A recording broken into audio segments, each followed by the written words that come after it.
During the morning hours on Tuesday.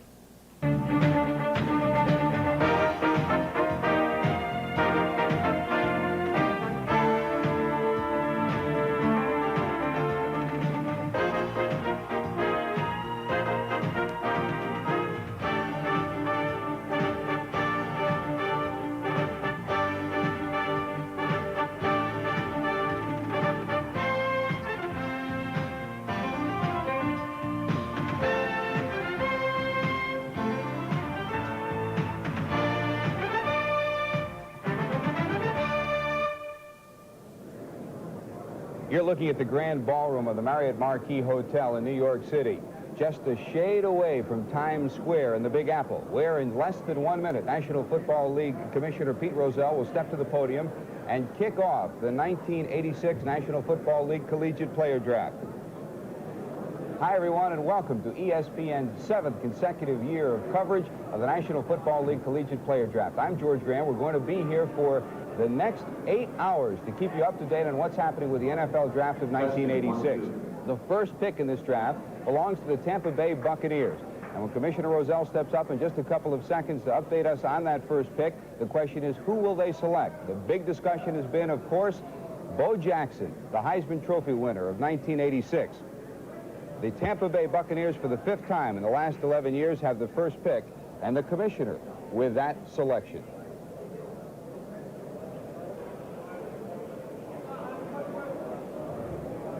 The 51st annual NFL selection meeting is now in session.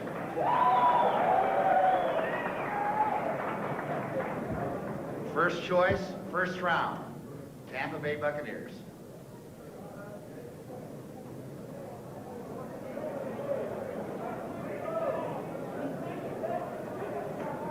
There you see the Tampa Bay Buccaneers table, and as the day progresses, as you can see, there will be no mistaking this. The Buccaneers will make a pick. There will not be a trade.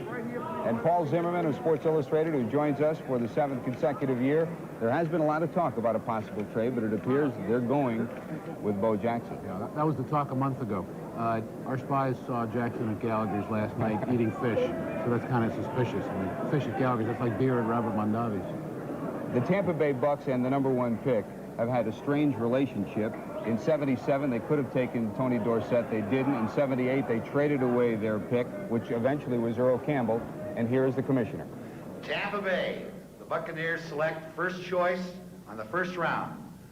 Running back from Auburn, Bo Jackson.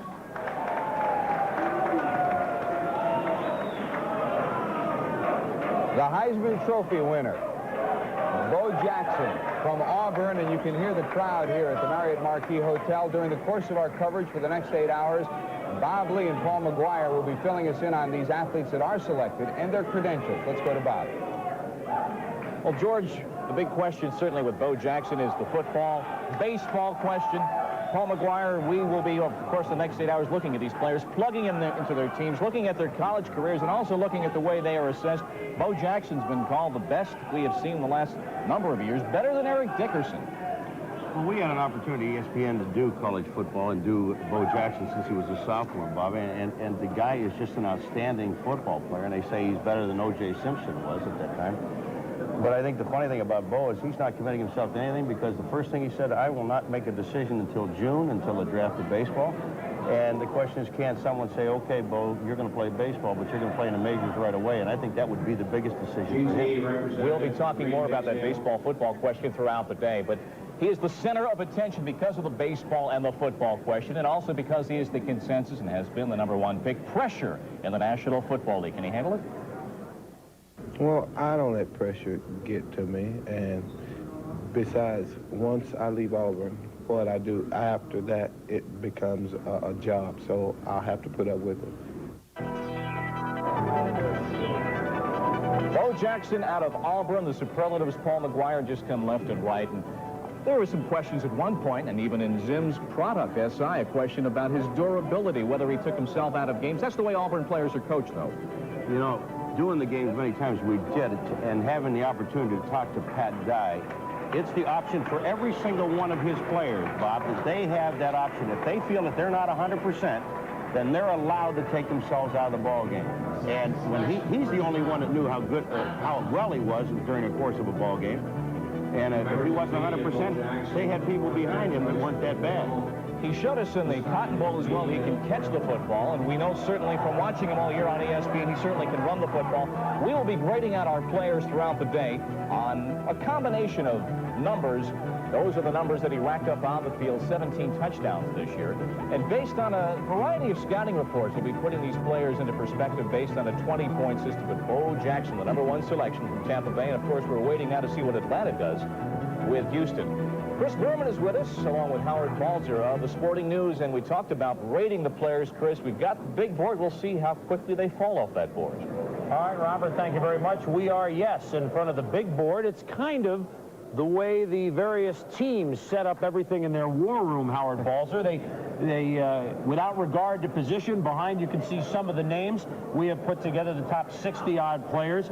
And, of course, Bo Jackson, people are saying maybe Eric Dickerson in the last 20 years, but that's about it for running backs. I think the one key thing about the board is that you have to separate a lot of times positions, offense and defense. Our board indicates that Tony Casillas is slightly rated better than Bo Jackson, but that's on a combination of defensive things that he would use in the pros as opposed to Bo Jackson. What we don't have on the board, though, is where Bo Jackson rates as a baseball player. And that might end up being more important than where he rates as a football player, because, as been said, he's waiting for June. But I know if I'm the Tampa Bay Buccaneers right now, I'm pretty nervous because they really didn't make a tremendous effort before the draft to sign him. And now they know he's going to play the negotiating game to the hilt. And we just have to wait until June to see where things really start getting juicy. Of course, as the day unfolds, we will be referring to the board, and you can see a little bit how our rating systems work and maybe how teams are trying to use the quote, I'll use it for the first time today, best athlete available, regardless of position. Sometimes they look at that draft board. Bo Jackson was definitely the best athlete available. That's why he's picked by the Bucs. Let's go back to George Grant. Thank you, Chris. Best athlete available. Bobby Beathard did give that to us yesterday, so we'll see. It's a draw between you and Bobby. ESPN's live and continuous coverage of the 1986 National Football League Collegiate Player Draft will continue after this timeout. The 1986 National Football League Collegiate Player Draft is being brought to you by The Hartford, the insurance people of ITT, and by McDonald's. It's a good time for the great taste of McDonald's.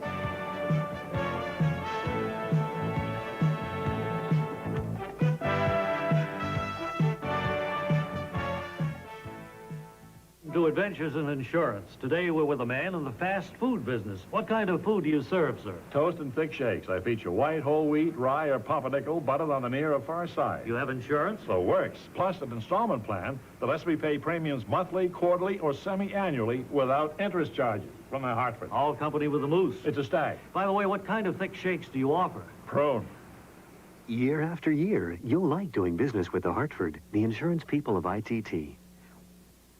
Out on the road, hungry for home where everything's as good as can be. Where the hot's really hot and the cool's so cool.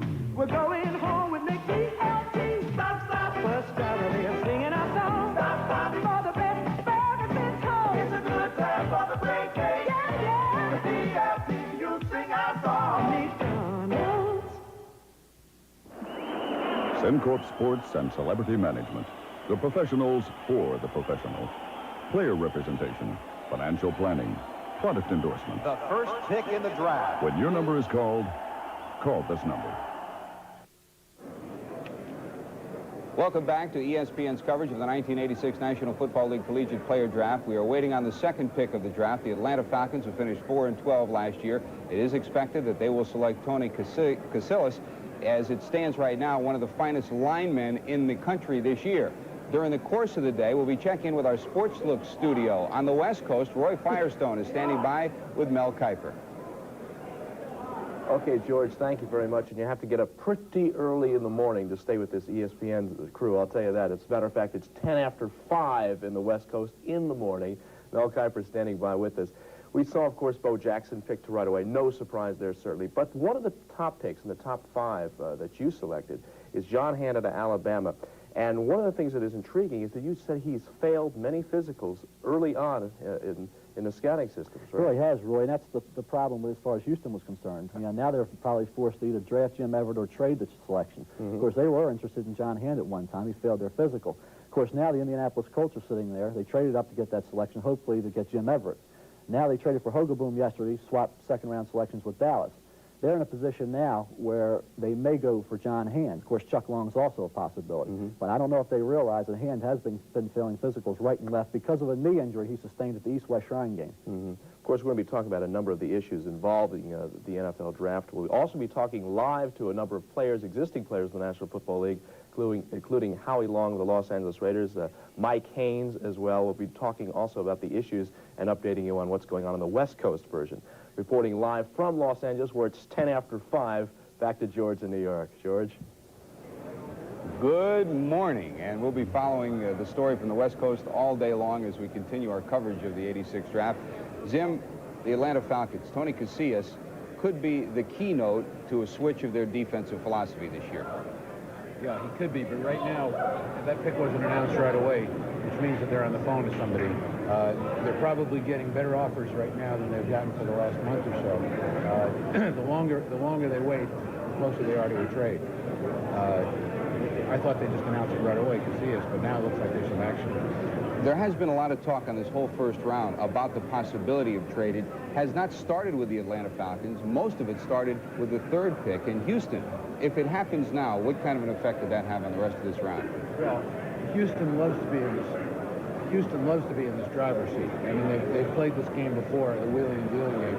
The last time they did it was they let Dickerson go and they let Kurt Warner go, 2 Pro Bowl players. It was a double leapfrog shot for the Rams, and they got some good, useful players. But teams help their team, help themselves more by getting the number 1, 2, 3 player. Is Tony Casillas the best defensive player in this draft? That's what all the scouts say. Personally, I like Mike Ruth better. I mean, you'll see our board has Ruth way up high.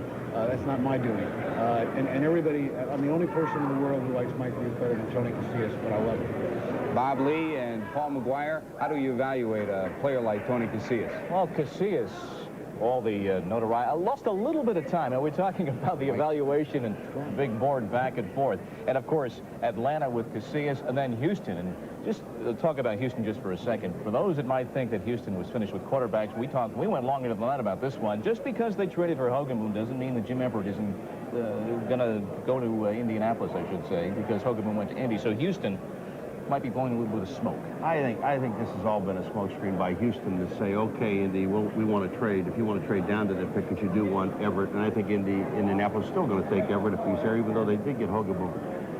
One of the exciting things for me today, Bob, is going to be the fact that when we sit here and listen to how many people through the course of these last month or so, good friends of Paul Zimmerman, that lied to him, telling them who they were going to pick, and they didn't. And see how good Paul does again this year. Well, predicting a selection in this draft once you get beyond the top 5 is like trying to find a taxi cab driver in the city that was born in the city. You just really cannot do it. Let's take a look at Tony Casillas and see how he grades out, and take a look at him in action from this past year. 208 tackles and 18 sacks for Casillas, 6'2½", 277 pounds. They say he could be the best defensive tackle, and really a nose man, plays directly over the ball. 19.7, and since we've been rating people on the 20-point system, various categories, a 5-point maximum in each area, he's the highest rated player, Paul, since we've been putting these ratings together. This is our 7th year of covering the draft. So those are the numbers that are certainly reflected in the Atlanta board as they look to make their decision. Bob, and he's the kind of guy that is a true nose tackle. You know, you mentioned that. He is a true nose tackle. They don't have to move somebody in there. They don't have to worry about developing him at that position. He can play it. He's perhaps the most highest rated true nose tackle to go this side. And this is a position when they first went to a 3-4. Nose tackle was cannon fodder. Now it's a position that's acquired some finesse to it. And he's the kind of guy that is going to step in and play. And that's when you pick a number 1 draft pick. You want a guy, and at least all the fans think that that's going to happen, and this kind of guy can step right in and play. Shouldn't be any suspense here. Let's see.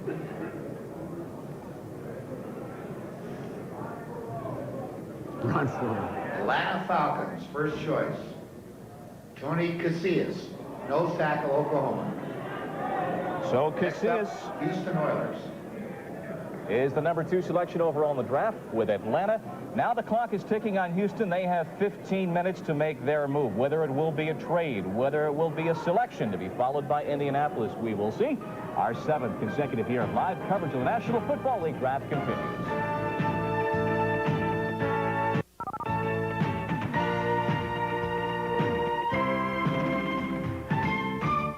Excuse me, is this Doylestown Federal? Why, yes it is, sir. How can I help you? Well, you see my mask? I'm a robber. This is a stick-up. Wow, is this a real robbery? Yes, this is the real thing, all right. You know, there's something I've always wanted to ask you guys. Does that stocking mask hurt? Well, I used to have trouble talking through it. You're doing fine. I can understand every word you're saying. Thank you. Now, do you have any money? Today is your lucky day. Now at Doylestown Federal, we have plenty of money to lend. I don't think you understand. Just about any good reason to borrow money is good enough for us. I assume you know about our rates and payment terms. Maybe you're having trouble hearing me through this mask. Look, to get your loan, just visit Doylestown Federal's Personal Loan Center at our Cross Keys office. Okay, but could you at least lend me $1 for gas to get me there? I don't think that'll be necessary, sir. That nice gentleman over there would be happy to drive you. Doylestown Federal Savings and Loan, an equal opportunity lender. What's that you're shaving with? A Norelco. Looks terrific. Well, it is America's leading electric. It's rechargeable, it's guaranteed, and it gives me a fantastic shave. As close as a blade? Yep. Feel. Wow. It's our patented system that lifts each whisker up and shaves it off blade close. I love it when you talk high-tech. What do you think of the Norelco Ladies Rechargeable I gave you? Terrific. What do you think? Sensational. Norelco. We put quality first. The clock is rolling on the number 3 selection, 13 minutes and counting, just under 13 now for Houston, to be followed by Indianapolis, which was the pick for which they traded with New Orleans. It'll be Houston to pick, then Indy, and then St. Louis. We talked about Paul McGuire, Tony Casillas, and the way that playing right over the ball, the nose position, has acquired some finesse to it with, of course, the needed power, and Casillas does it better than anybody. Might be the best defensive lineman out of Norman and ever, maybe? Well, just when you take a look at him, he has 2 people on him at all times. There are always 2 blockers, and in that case there were 3 blockers, and Casillas gets in and makes the play. He's the kind of guy that, if a nose tackle, what he must do is make sure that 2 people block him.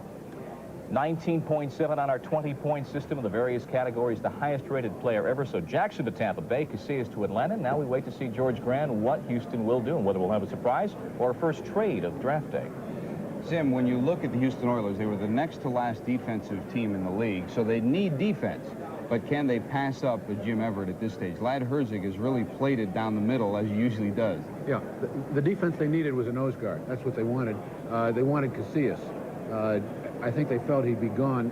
The defensive end, who would be logical, John Hand or O'Neill, well, he joins them up. I mean, they've been drafting defensive ends the last few years. Last year, Childress, you know, they've got a bunch. So do they throw him in the hopper to compete with a lot of young players, or do they take the quarterback, who everybody wants to trade for, Jim Everett? Now they're admitting that they made a mistake on Warren Moon. If they try and get rid of him, that's $1 million contract. Somebody's got to pick up on a player who's going to be a reject. And now how's Warren Moon going to feel? It's very complicated. And once again, Houston, in a high pick, has managed to be in a turmoil position. No less than 8 teams have contacted Houston for this pick. Who would be the most likely teams to work a deal? I think the Rams, but they'd have to do like a double leapfrog. It's very hard to get from down there to up here. When they got Dickerson, they had to do a double jump, and they did it. Of course, Houston traded 2 Pro Bowl players, then the shot for Dickerson and the shot for Warner. They got veterans, guys who are useful, but, you know, you don't really get rich trading that high pick when they got a franchise player sitting there, if you think somebody is. Historically, has it paid off, something like that? No, it hasn't. I mean, Dallas got 2 Tall Jones, Tony Dorsett, and Randy White, the backbone of their team, by trading up. The guys they got rid of, I mean, Craig Morton, Toady Smith, Billy Parks, some guys who are useful, but, you know, not Pro Bowl players. There's never been a Pro Bowl player emerging from guys who were traded for one of those high picks. Other than a nose tackle, defensively, what would Houston look for? Defensively, they probably want a linebacker, but they could get one on the second round. Maybe a defensive back, but no, I don't think it's logical to look for defense. The strength of this draft is offense. There are great running backs, good offensive linemen, 2 great quarterbacks. You know, if they don't trade the pick, it'll be offense, but they could trade the pick. As you can see, their outside and now their inside linebacker staff, from the standpoint of looking at the athletes. If they should take a quarterback, if they take Everett, they've got Warren Moon, they've got Oliver Luck, they could still possibly trade after they take a Jim Everett, couldn't they? Well, the only time that's been done recently is when Elway's agent, Marvin Demoff, didn't want him to go to the Colts. Now, Everett's agent is Marvin Demoff, and he hasn't said the same thing about the Colts, who looked like they were going to pick him, because Dowhauer is the Colts coach, and he's a good quarterback coach. Cush wasn't.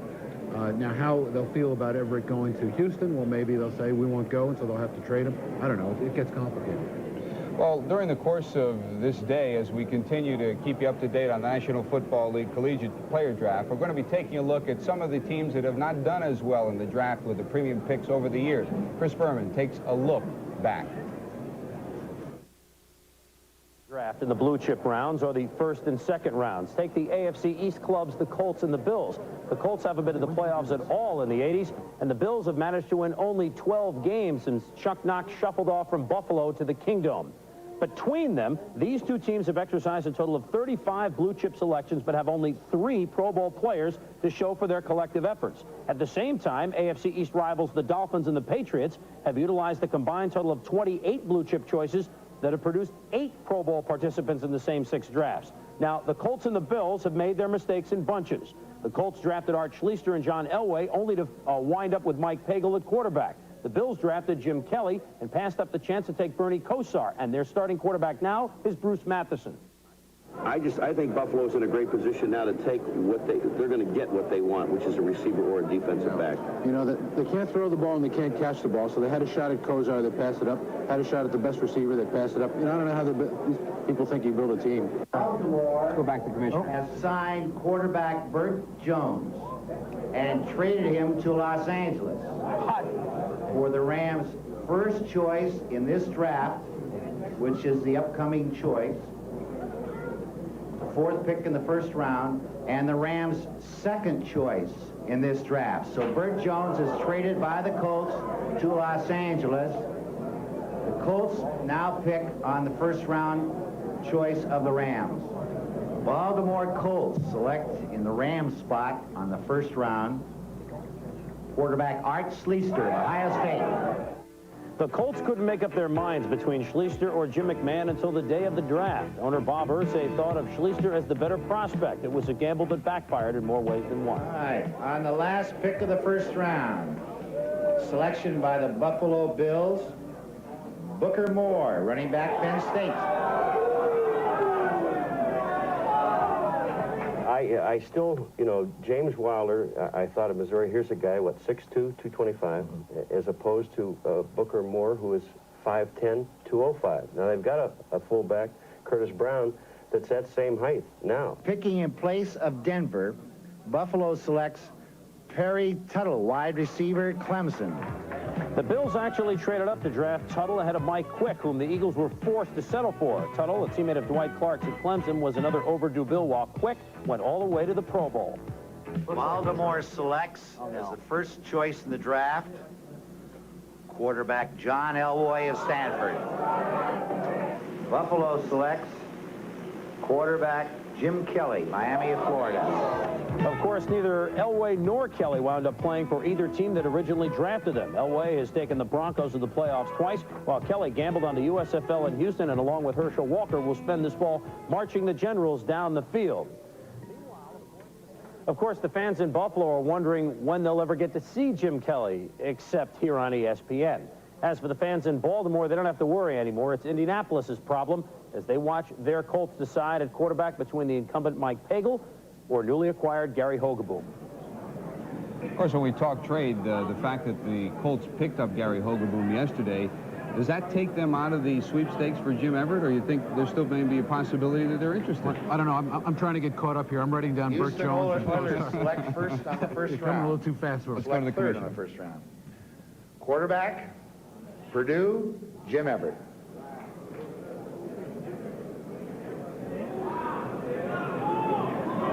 Next choice is the Indianapolis Colts traded to New Orleans. Okay, there you have it. So the Houston Oilers have taken Jim Everett. The speculation on a trade, and obviously the discussion went on for the first couple of minutes of their selection time. We should point out again, there are 15 minutes during the course of this first round where the teams will have a chance to select their players. You have 15 minutes on the first round. There's been a change this year.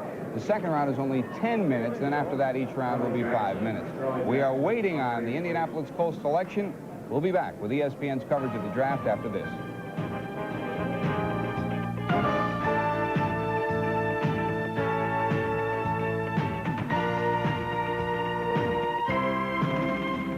At Everett and which team is looking long. I would say more teams preferred Everett to Long, but there are others that agree with what we have, that Chuck Long is the guy. It shows how close they are rated together. Really, Long, I think, is the type of guy who could step right in now and play sooner than a Jim Everett. Everett really hasn't been a starter that long in college.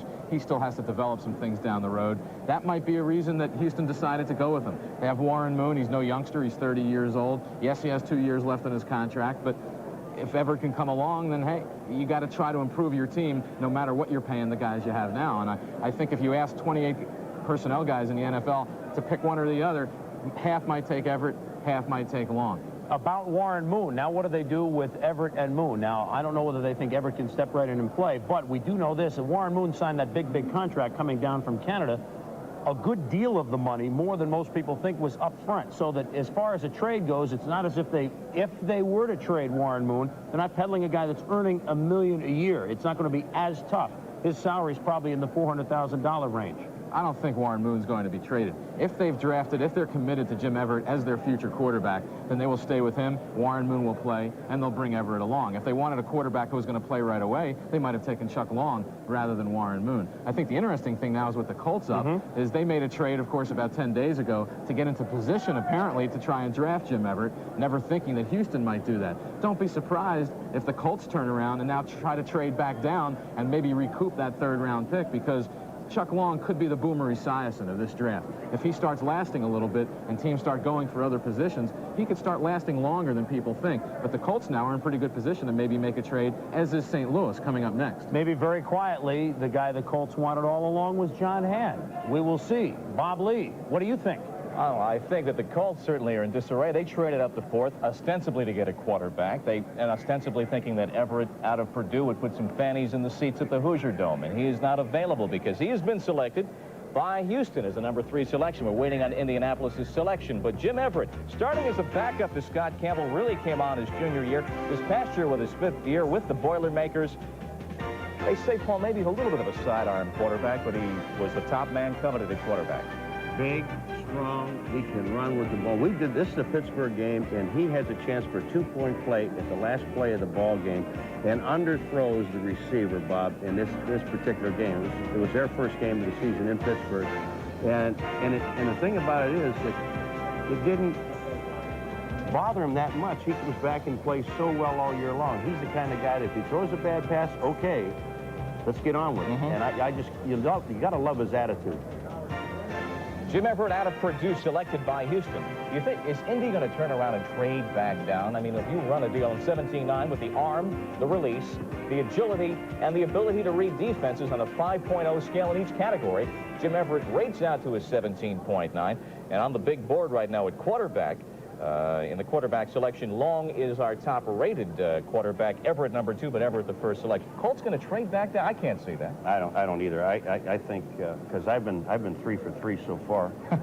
With the tough ones so far. No, I'm telling you. Here's where they take a defensive lineman. They're going to take Hand or Leslie O'Neal, and my choice would be Leslie O'Neal. Now, Howard Balzer touched on the fact that maybe Chuck Long now becomes the Boomer Esiason of this draft, and that players begin being passed over. We'll touch on this as the commissioner is standing by waiting on the Indianapolis Colts selection. Coach Rod Dowhauer is trying to put together his selection. Here's the commissioner. The Indianapolis Colts, first choice, first round, John Hand, defensive lineman from Alabama. Next up, St. Louis.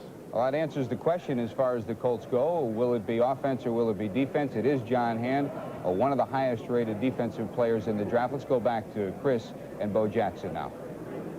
All right, George, thank you very much. Bo, which should you play first, baseball or football, or do you both start? Not this young man, and currently no doubts with the Colts. No, you know, they're not questioning. Here's the guy that got hurt, Bob, and he's going to be fine, and they're happy with him. There's just no question about that. And John Hand is big and strong, and he can play. He's just a good football player. You take a look, and he's been a starter, since he's a sophomore, a full-time starter. So he has the experience to play 6'7", 275, if that's correct. I would imagine he's down just a tad now because they say he's really been working out. Terrific closing speed. He had some inconsistencies early in his career, but he grades out to an 18.8. His strength, his quickness, ability against the run and against the pass. So John Hand, number 4 selection. St. Louis is up. They've got 8.5 minutes to go, and then New Orleans. This is the 51st selection, the player meeting of the National Football League. It's so high-tech and computerized. Let's step now back in time. Steve Sable with a look at the very first draft. Institutions in this country have a way of growing from modest beginnings. The NFL draft is no exception.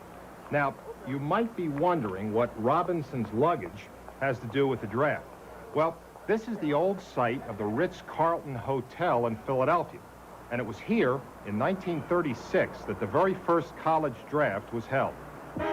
On February 8th, 1936, representatives from the 9 NFL franchises gathered in Philadelphia to draft from a list of 90 college athletes.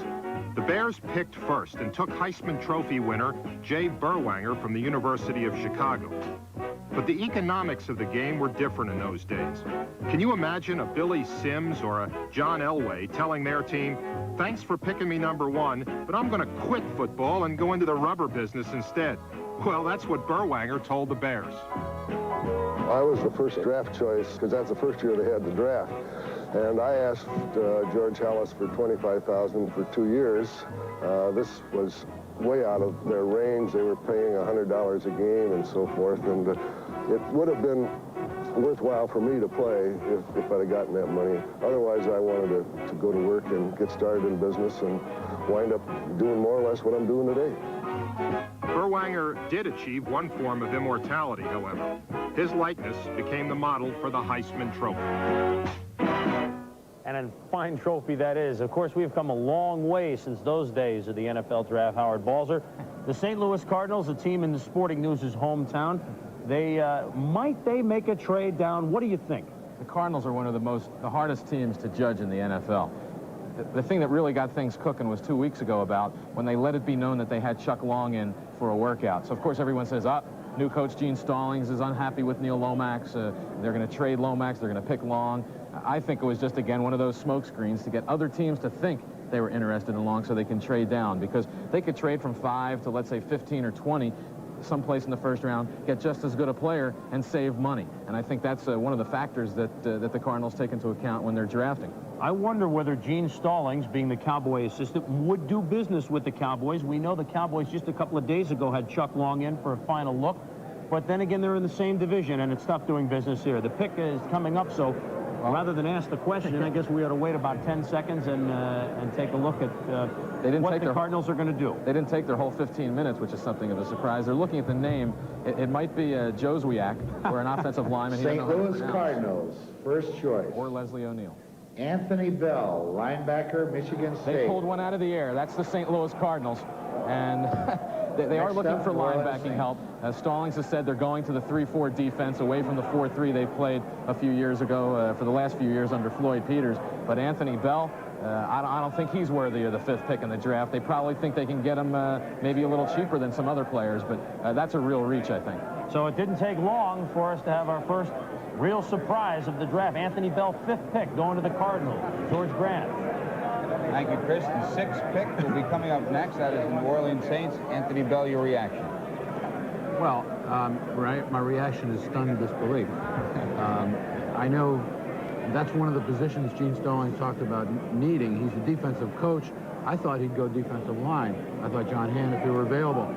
He has his pick of the board of running backs. It's a top-heavy running back draft.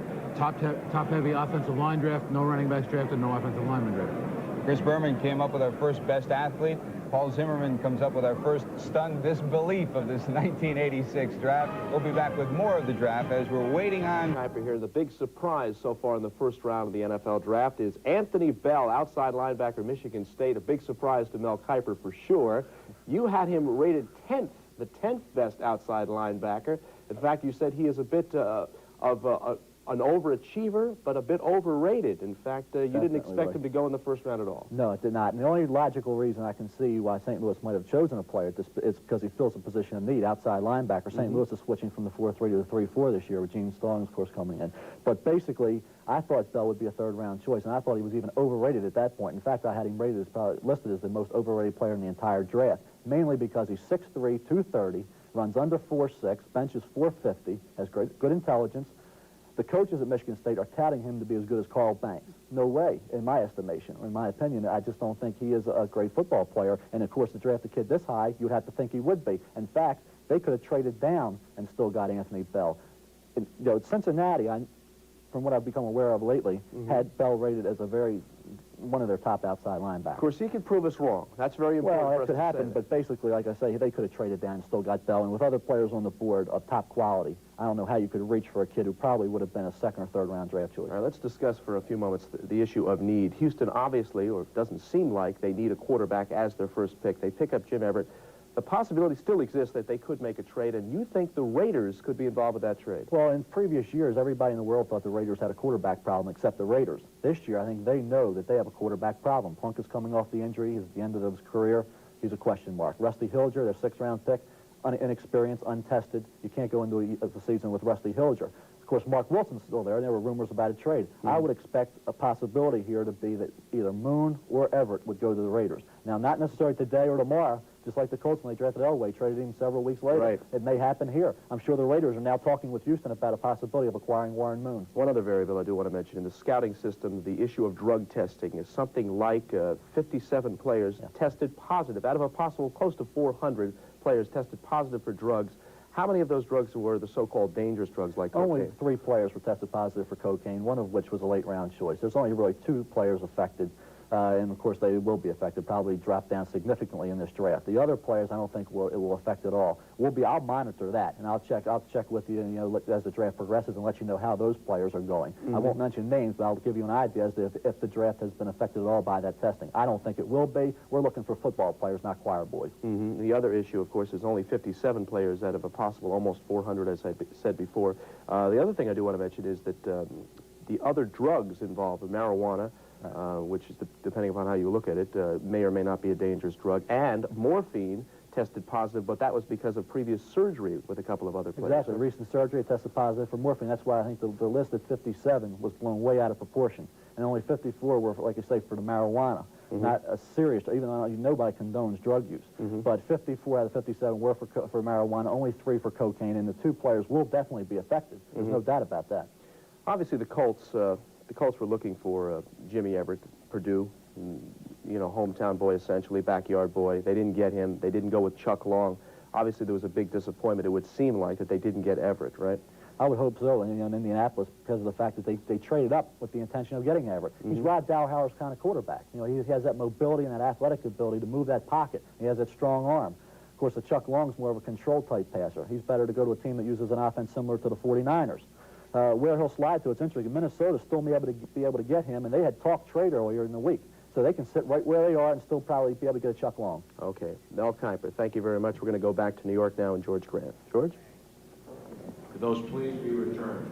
Thank you very much, Roy and Mel. We are waiting on the New Orleans Saints selection, their first selection in the first round of this National Football League Collegiate Player Draft. We're looking in on the Saints right now and trying to find out what they are going to do. During the course of this day, we're also going to be... No, these are the other 2. There are 4 that we feel, not knowing how everyone was going in front of us, we had to consider up to 4, knowing that probably at least 2 of them, or 3 of them might be not there based on projections. And as it turns out, there are a couple of them that we can talk to. Yes. The head football coach Oh, really? of the Kansas City Chiefs. Yeah, right. Where is I? Right behind Okay. us. Right Yeah. next. Why would they move? Because we could trade it to somebody else. The Chiefs in their selection process, and we certainly, with gratitude, appreciate Coach Makovic and the rest of the Kansas City organization for allowing us to eavesdrop a little bit on what's happening in this 1986 National Football League Collegiate Player Draft. We're waiting on the Saints and their selection. Jim Mora, the new coach, may go in a new direction. That'll be up next. Will it be Dombrowski? Will it be Anderson? We'll find out when we return to ESPN's coverage. I remember too many people saying that was a bad trade. New Orleans Let's go to the Saints. commissioner. Selection on the first round, Jim Dombrowski, offensive tackle, Virginia. Next up, Kansas City Chiefs. All right, Jim Dombrowski, the offensive tackle from Virginia, is the selection of the New Orleans Saints. And this, the first round of the National Football League Collegiate Player Draft. We are waiting on the Kansas City Chiefs. Let's go to Bob Lee and Paul McGuire. Well, the new regime has made their selection, and Dombrowski, a defensive tackle from Virginia. Now Kansas City is up, and we'll see that war room will be heating up just a little bit. Well, New Orleans really has to set a tone. They've got to make a difference with this new regime. They've got to get out. They have never had a winning season, and Finks, as Zim said, likes the offensive lineman, so he's going for the beef. Just remember one thing. Right. Dombrowski is from Buffalo, New York. You understand that? I understand He's a player. He is a player. And I showed you before that I wrote down it'll be Dombrowski, or I think the selection, if it would have been an offensive running back, would have been Gary James at LSU. But it is Dombrowski, and he is a fabulous football player. And the thing that may be questionable about Dombrowski, how long is he really going to play? Because here's a man that's going into medical school. He's decided to do that. And that might have, taken some thought, and that's why they waited so long. He already has his bachelor's degree because he was a graduate student. Well, Dombrowski, the selection of New Orleans. Let's get a few thoughts from him looking ahead towards his pro career. I'd say right now is pass protection, because at Virginia we're a run-oriented offense, and I'd say we run 60-70% of the time, so I just haven't pass protected as much as somebody, let's say, who went to BYU. So, but that'll come with practice, so.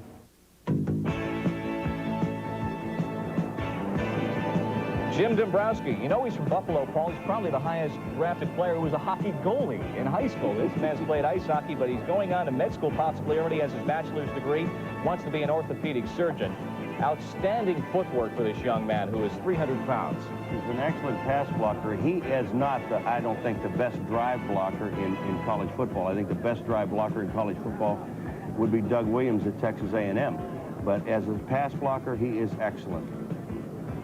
Dombrowski from Virginia, the All-American, 5'2" speed at just about 300 pounds, the number 6 selection overall at 6'5", 296 pounds. So he is the number 6 selection overall, and we'll mention it again to make everybody all happy in your hometown, out of Buffalo. Grades out to an 18-2. His best grades on the pass, the run, and the quickness, knock him down a little bit on his strength.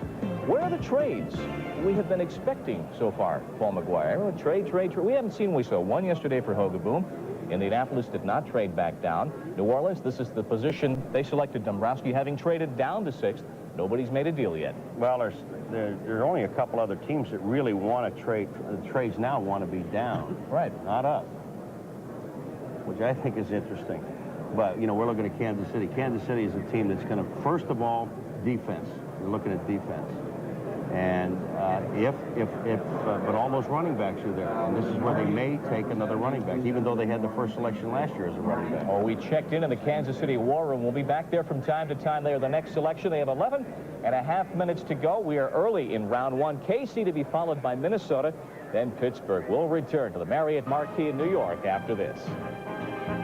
Teams thinking they might get a good one in the second round now start saying, oh, we better take one now. And this again leads to that Chuck Long situation in terms of who knows where he's going to end up. Minnesota possibility, but you never know when he's going to start sailing. But Renster, to me, getting back to that, he's going to be a guy I think is going to develop into the best offensive lineman in this draft. Of course, you're talking about trades, and the Chiefs may be trading right now.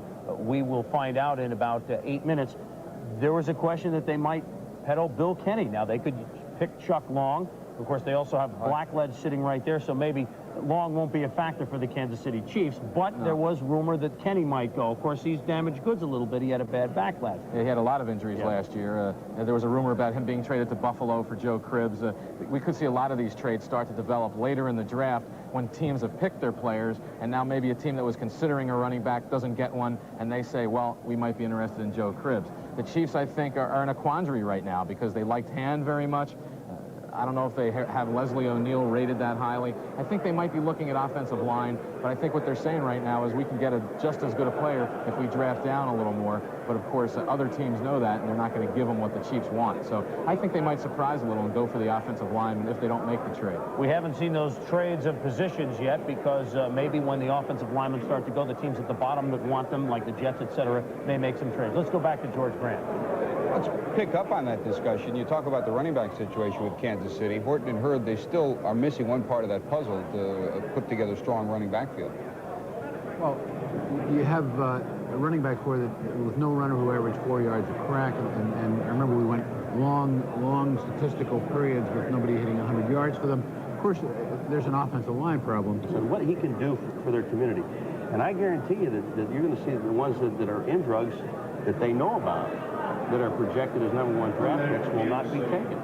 We have to make the statement up front. There will be players certainly that are passed over. At no time are we going to correlate specific players with the existence of that list. We are not going to do that. But the point is that is going to be a factor. Let's check into the Kansas City draft room. There could be something in the works. Let's eavesdrop now and see what's happening with 40 seconds to go. Next year. Offensive tackle, West Virginia.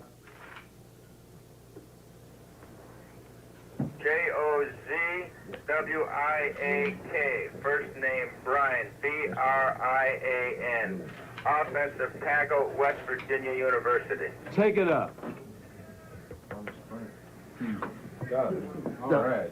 City, Joziwiak selected, whose agent at one time had threatened to take him off and want to be a pro wrestler. Bobby, here's the thing that Paul said, Howard said, I think we all said, that once one of the offensive linemen falls, if he falls early, then they're all going to start to fall. And you're going to see an awful lot of offensive linemen taken in this first round. You heard the word from Kansas City to the representatives here at the KC table. And now you'll hear it officially from the commissioner. Kansas City, first choice, Brian Joziwiak, offensive tackle, West Virginia. Next up, Minnesota Vikings. Joziwiak, the #7 selection overall. George? Thank you, Bob. We are waiting now on the Minnesota Vikings, and after that, the Pittsburgh Steelers. This is the first round of the National Football League Collegiate Player Draft. The Vikings could go for that defensive player, Leslie O'Neal, and will the Pittsburgh take a chance on Byers? That's coming up next. Takes a look back at the draft. Pittsburgh selects Lewis Lips, wide receiver, Southern Mississippi. The Steelers proved to be right on target with their first-round selection of Lips 2 years ago. The mercurial receiver made it 2 for 2 in Pro Bowls, but unfortunately, Lips is the lone diamond in a solitaire Pro Bowl setting as the club's once golden touch in the blue chip rounds has rusted away. The Steelers have exercised 13 blue chip selections in the last 6 years. That's rounds 1 and 2, but have only 4 starters to show for them. One of them, Lewis Lips, is the only Pro Bowl player they've come up with in the blue chip rounds. Now, if you want to take a closer look and figure out why the Steelers' 6-year absence from the Super Bowl has come about after going 4-0 in the 70s, you would have to look no further than these graphic comparisons. While the Steelers have had moderate success in the opening round, they've come up empty in the second round. How empty? Well, the Steelers don't have a single starter to show for their 7 picks. And look at these mistakes. 4 of their second-round selections are no longer with the team. The lack of success in the blue chip rounds of the 80s is shocking compared to the incredible dividends of the first 2 rounds from 1970 to 1975's drafts. No team has ever enjoyed such blue chip success. Counting Frank Lewis and Dave Brown, both of whom attained Pro Bowl status after leaving Pittsburgh, the Steelers produced a total of 9 Pro Bowl players out of 12 selections in the first 2 rounds of the draft from 1970 through 1975. That, of course, was 10 years ago when the Steelers were a dynasty. Now we are halfway through the 80s. They only have 1 Pro Bowl player to show for their blue chip picks. That is Lewis Lips. course, they have selected some running backs. In '82, they picked Walter Abercrombie, who certainly fits into their running plans right now. But the question is, and some people, some insiders have said they feel Chuck Noll may take a chance on a running back like Keith Byers when we head towards their selection in the draft, which will come after the Minnesota Vikings. New coach Jerry Burns and the Brain Trust at Minnesota is deciding now what to go. Will it be Leslie O'Neal? Well, you know, Howard, I think, said a very astute thing before when he said Chuck Long is the boomer Esiason, and drop, drop, drop. You know, every time a pick comes up from now on, we're going to say, well, it could be Long and somebody else. This has happened from year to year. Eddie Brown last year, he kept dropping. Nobody knew why. Turned out to be a terrific pro. One year, Sean Farrell, Hunter from Notre Dame one year. The sad thing in this climate is with that drug testing and you know, the names, the 57 people. Every time a guy goes lower than he should, people are going to speculate, well, is it a drug thing and everything? And a lot of clean kids are going to get burned. That's the sad thing about this. This is true in baseball. It was true in basketball, too. With the drug situation, those that aren't tainted become tainted just by association. Well, I think next year the NFL is going to release names of the ones who are clean. Paul Zimmerman, who is from Sports Illustrated, and he is clean. We believe he is, Bob Lee. And I'm working with Mr. Clean as well. And we talked earlier about the entire drug situation. Let's step back, take a look at Kansas City selection of Brian Joswiak, who is a concerned and involved citizen involved with the Easter Seals and March of Dimes. You're talking about a guy who wants to work in your community. Kansas City has a good one in that regard, and they've got a guy who is 300 pounds, 6'5" and a quarter, out of West Virginia. Had a hip pointer problem this year. Began college on the defensive side of the ball, and then came over to the offensive side. You just see where he took that defensive end. Just watch the drive blocking on Joswiak. If you can't move him out of there, he's going to fall on people. He's just big and strong. He was 309 pounds at the combine workout, so I guess doesn't worry anyone with his weight the way Curry worried everybody last year, but a consensus All-American with 5'9" speed. We grade him on the strength, the quickness, the run, and the pass. Again, your perfect player is a 20.0, and the strength, the top selection, the top number for Brian Joswiak. You said you were with him at a dinner recently, and so he's got his own zip code. We know that he's that large. I think he has. Here's a guy that has to go to a car wash to get clean because he can't get his hands together to do his face. No, he can't. He's that big. You know, they just hook a chain onto his lip and drag him through the wash. It's the easiest way. He is absolutely huge. You can show a double feature movie on this guy's back. He's just an incredible kid, and that nice of a guy. He really and truly is. He's going to fit in very well out there. Number 7 selection overall. You better say that. You better say that. All right. Well, we've got about 5 analogies about how large Brian is. He's the number 7 pick. Minnesota's got just under 8 minutes to go for their pick. Will it be a quarterback? We'll see in just a second. This will really set the tone for the next 3 picks because Pittsburgh comes up next. They've said, and of course that doesn't mean anything sometimes. I've always said the personnel guys, when they talk to us, they only tell us what they want us to know or what they want other teams to think they're going to do. But Pittsburgh has said they'll go for Keith Byers if no one has taken him. I agree with Paul. If I was a team, I'd be awful hesitant about taking Keith Byers on a team that plays on artificial turf.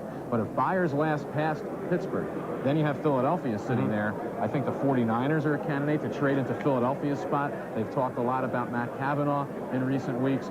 Buddy Ryan has been talking about a guy named Anthony Toney, who he could get probably in the 2nd or the 3rd round. He doesn't have to spend a 10th pick. So I think you might see one of your first trades with Philadelphia if Byers is still available. I don't know that the Byers is the guy that the 49ers might be interested in. I think they might be more interested in Gary James. That's just my opinion. As for Minnesota coming up and then Pittsburgh, as far as Pittsburgh goes with Byers, Chuck Noll is not on the hot seat. He's not going to lose his job if the Steelers don't win next year. They can't afford to wait a year for Byers just because of Noll's situation. The next 3 picks, Minnesota, about 3 minutes and 50 seconds left for their pick, and then Pittsburgh, and then Philadelphia. Let's go back to George Grant. You talk about shrewd people in the draft, Chris. You mentioned Bill Walsh, and usually on draft day, as we found year in and year out, Walsh usually comes up with something, some big story. If it's a Russ Francis trade, if it's a Wendell Tyler trade, something usually comes up with the San Francisco 49ers. We'll see if that develops on this draft day. When we mentioned Brian Joswiak, and I know when I was with him at the Walter Camp All-American banquet, he was an All-American selected by them. We talked about, among other things, the United States Football League, and I asked him, is the USFL an alternative for you in 1986? He said, no, it wasn't. I want to play in the NFL. And of a couple of dozen of these top players that I talked to since the end of the season, it was echoed almost one after another. They do not regard the USFL as the alternative that it has been over the last couple of years. Well, I guess they don't like money then. I mean, any kid who's trying to get a decent contract better say, as a matter of reflex, well, I've had some pretty good offers. You know, the only thing that gets the price up in this business is competition. Of course, you know, they're a league with a lawsuit and nothing much else right now. But, I mean, certainly, just to flat out say, no, I don't want him, you know, you're just knocking your price down. You know, you got to play a little bit of a negotiating game. The only veteran that I heard was, you know, seriously talking about him was Stump Mitchell, the Cardinals. So, you know, the league is going to wait to see how their lawsuit comes out and then decide whether they play. That's not a lot to stake your hopes on. Let's talk about Bo Jackson, too. When you talk about running backs, Bo Jackson is the draft rights of Birmingham in the United States Football League. Some people are saying, look, even if the league doesn't make it, take the money up front from Birmingham and then wait. Now, whether the league makes it is something else. If they do win the suit, then they probably will make it. You know, they're not exactly stupid over there. At least a few people aren't. If they're going to pay him a lot of money, they're going to lock him into a personal service. I mean, they'll have him driving a car or something. You don't see Herschel Walker buying out his contract or Kelly. I mean, they hold on to those super guys as long as they can. So if they would sign him, you know, through some weird circumstance, they'd have him pretty well locked in. The Minnesota Vikings are waiting on their selection. Let's take a look at their quarterback depth chart. We talked about the possibility of the Vikings going the route of the quarterback. Here's Tommy Kramer, their starter. But as you can see, the 10-year veteran, when you look ahead, they need a quarterback of the future. Is Bono the quarterback of the future? Is Wayne Wilson the quarterback of the future? I think they're going to trade. The reason I say that is Paul McGuire just said so. Offensively, too, when you look at the Minnesota Vikings, you talk their quarterback, but you also talk of their offensive line. Sacks a problem in 1985, and they want to shore it up. They really have, over the years, they've been looking for the big stud, that the Ranieri mold that they had years ago. Yeah, when I talked to Mike Glenn, I don't know, a week and a half ago, he said trade down or offensive line. He liked Joe Zwiak very much. He would probably have to like Rienstra. But now Long is there. He didn't say anything about Long. Since then, teams have told me that he's trying to trade up to get Long, unless that was some sort of a smoke show. You know, they play these games, these negotiating games, you can get a headache from it. Long seems logical. Offensive line seems logical. Trade down seems logical because they've done that so many years. There's so much logic here that I'm going crazy.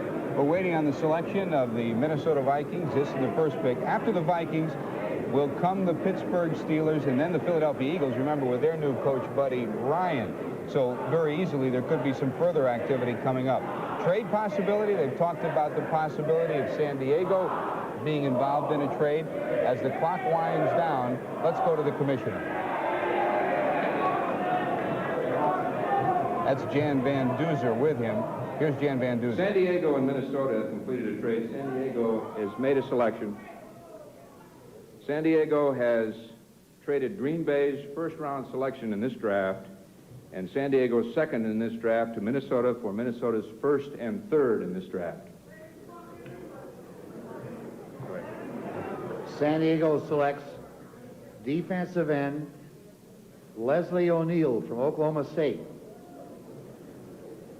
Next up, Pittsburgh. Okay, there you have it. The commissioner announcing that Leslie O'Neal has been selected by the San Diego Chargers in a trade with Minnesota. So again, the selection goes to San Diego. Surprise? Yeah, it's no surprise at all. I mean, Mike Glenn said that a week and a half ago. The surprise was that the word was that he might trade up. You know, from Houston. Houston swore that he talked to him about trading up. Now, presumably it was, I don't know, maybe it was for Everett.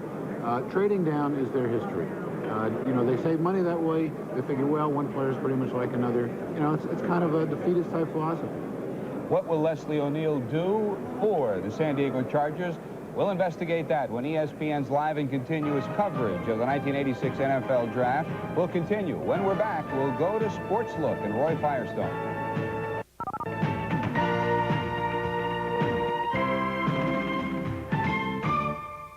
The AMA has accepted hypnosis since 1958. Mr. Charles Ward, a certified hypnotherapist with 12 years of clinical therapeutic experience. Stop smoking, lose weight, develop to your utmost potential. You possess the most powerful tool required to break your bad habits. I want you to say, I like myself, stop smoking, lose weight, develop to your utmost potential with hypnosis. We'll meet you in the comfort and convenience of your own home. Call now, 322-8365. Catch the action, emotion, tension, and triumph at the $450,000 McDonald's Championship. Watch world champions like Jan Stevenson, Alice Miller, and Beth Daniel compete to win at the White Manor Country Club June 4th through the 8th. Share the excitement while the pros play and the kids win. Net proceeds benefit Ronald McDonald Children's Charities, including Ronald McDonald Houses, making a tough course easier for kids. So come join the winners at the McDonald's Championship. Roy Firestone here from Los Angeles with Mel Kiper. You just heard a few moments ago that Leslie O'Neal went to the San Diego Chargers out of Oklahoma State, a defensive end, 6'3", 245. Mel Kiper, of course, with his draft prospectus. We were discussing before about Leslie O'Neal, the fact that he is somewhat small for his position, the Chargers not thinking that's too much of a liability. No, they're really not, Roy. They really liked Leslie O'Neal, and of course, Minnesota was in a position where they could trade down. Of course, Chuck Long's still there, Rainstra's still there, Neil Anderson's still there. They're in a position where they picked up a third-round choice. A good move for the Vikings, a great move for San Diego. Of course, you know, people think after Hand O'Neal Casillas, it's a major drop-off as far as defensive linemen are concerned. That's just not the case. There's a player at Notre Dame, Eric Dorsey. You love Eric Dorsey. Well, he's got as much physical ability as any defensive lineman in this draft, including John Hand. He's 6'4", he's up to 285. He's been clocked this week at 4'7", 4'7", which is an outstanding time for a 285-pounder. He's a strong kid, 425 bench press. He was playing out of position at nose tackle. And we talk about Jerry Faust. During his regime, he recruited good football players. Every year they had the top recruiting class, but oftentimes they were played out of position. Eric Dorsey was one of the players that I'm referring to in this case. He worked at nose tackle, moved to end this year after the first 3 games. He finished the year at defensive end playing as well as anybody in the country. And he will be an outstanding first-round pick for a team looking for a defensive end, particularly maybe the New York Giants or the Cincinnati Bengals. Of course, you always know that they're pretty bright kids coming out of Notre Dame, too. That's right. Let's talk about the Keith Byers theory that Paul Zimmerman alluded to a few moments ago. But before we do that, let's go to a draft pick. Coming up, there's Pete. Next up, Philadelphia Eagles.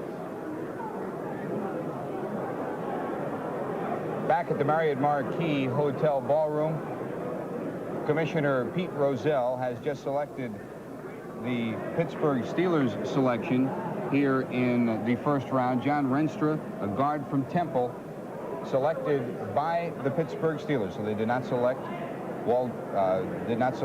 Keith Byers at all. Let's go back out to Roy Firestone, and we'll update you on the next selection, the Philadelphia Eagles, when we return.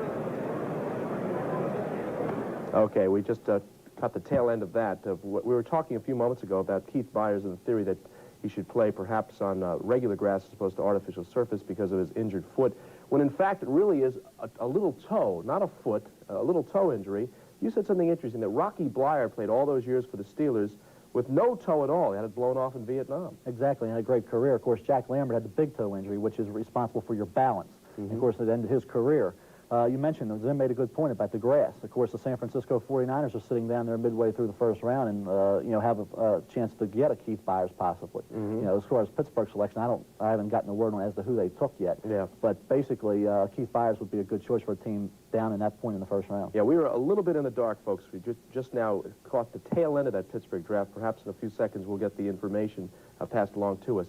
Before we do that, I also want to mention the Bo Jackson issue of the baseball player as opposed to the football player. Yesterday on our Sports Look program, we had Sid Thrift, the general manager of the Pittsburgh Pirates, said that he would not take Bo Jackson. Of course, they have the #1 pick in the amateur draft, would not take Bo Jackson #1.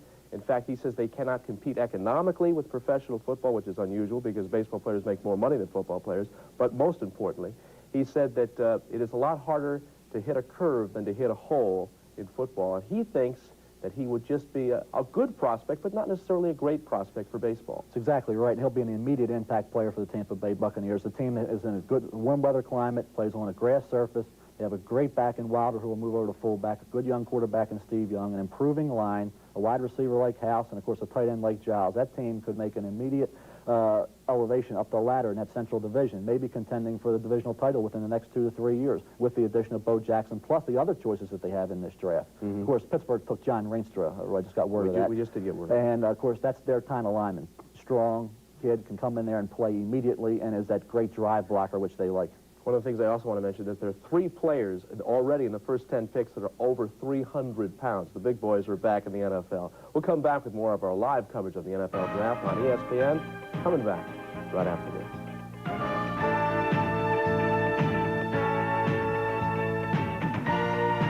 first round selection.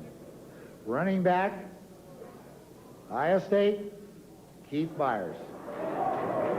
Next up, Cincinnati Bengals. That's the 10th selection in round one. The Bengals are up next to be followed by Detroit, but someone has put some chips there out on the table. They're not playing red or black. They're playing a specific number here in this roulette game with Keith Byers. So the Eagles have gone for Keith Byers. They needed some more help there. Just to backtrack and update you where we have been. San Diego and Minnesota working a trade in the number 8 spot in the first round. San Diego with that trade, trading first-round positions with Minnesota. There's more to that trade we'll tell you about in a second. Leslie O'Neal selected, the defensive end out of Oklahoma State, outstanding performer. And you had a chance several times to see him in person this year, Paul McGuire. He is so quick, and, you know, it really is tough to block him. Not only is he quick, but look at the strength of Leslie O'Neal. This is against Nebraska, and he can stand at the line of scrimmage or pass rush. Better pass rushing against the run, would you think? Much better pass rusher, but you watch how he closes down the line of scrimmage. He's got excellent pursuit. I guess that's the expression, nose for the ball. Yeah. He has it. The statistics at 245 pounds, and there's a feeling if perhaps you could add maybe another 15 or 17 pounds to that frame and carry it into the pros.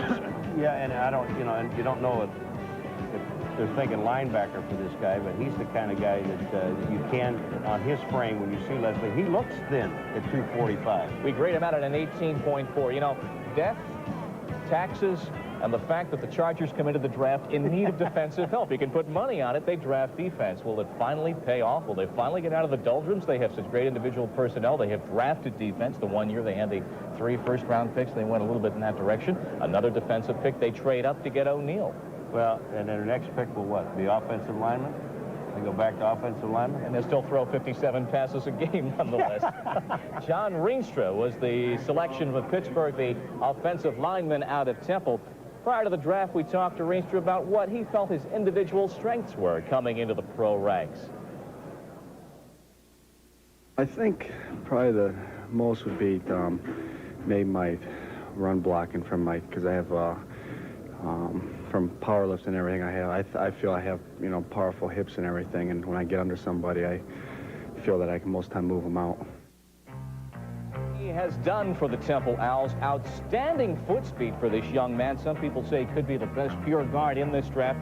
The Combine scouts were checking their stopwatches and their timing devices because he's 4'7" and 280 pounds. That was kind of your speed at... this man can move. Yeah, 280 pounds, that was my speed. Yeah. I like what Howard Balzer said about him, and it's absolutely true, the fact that Rienstra is the kind of guy that inspires other players. He's a hard-nosed kid. He's coachable, if he needs it. But you can take a look at Rienstra. He's just an excellent blocker, and right there you can see he holds well, which is good for the National Football League. He can hold and not get caught. Hey, there's holding on every play. It's a matter of when the flags go. Rienstra, the number 9 pick overall, Pittsburgh picking him. Then Philadelphia going for Keith Byers. Bengals are up. They've got approximately 13 minutes for their selection. They'll be followed by Detroit. Again, to update you on the other trade, let's get to the podium first. Between the New York Giants and the Minnesota Vikings.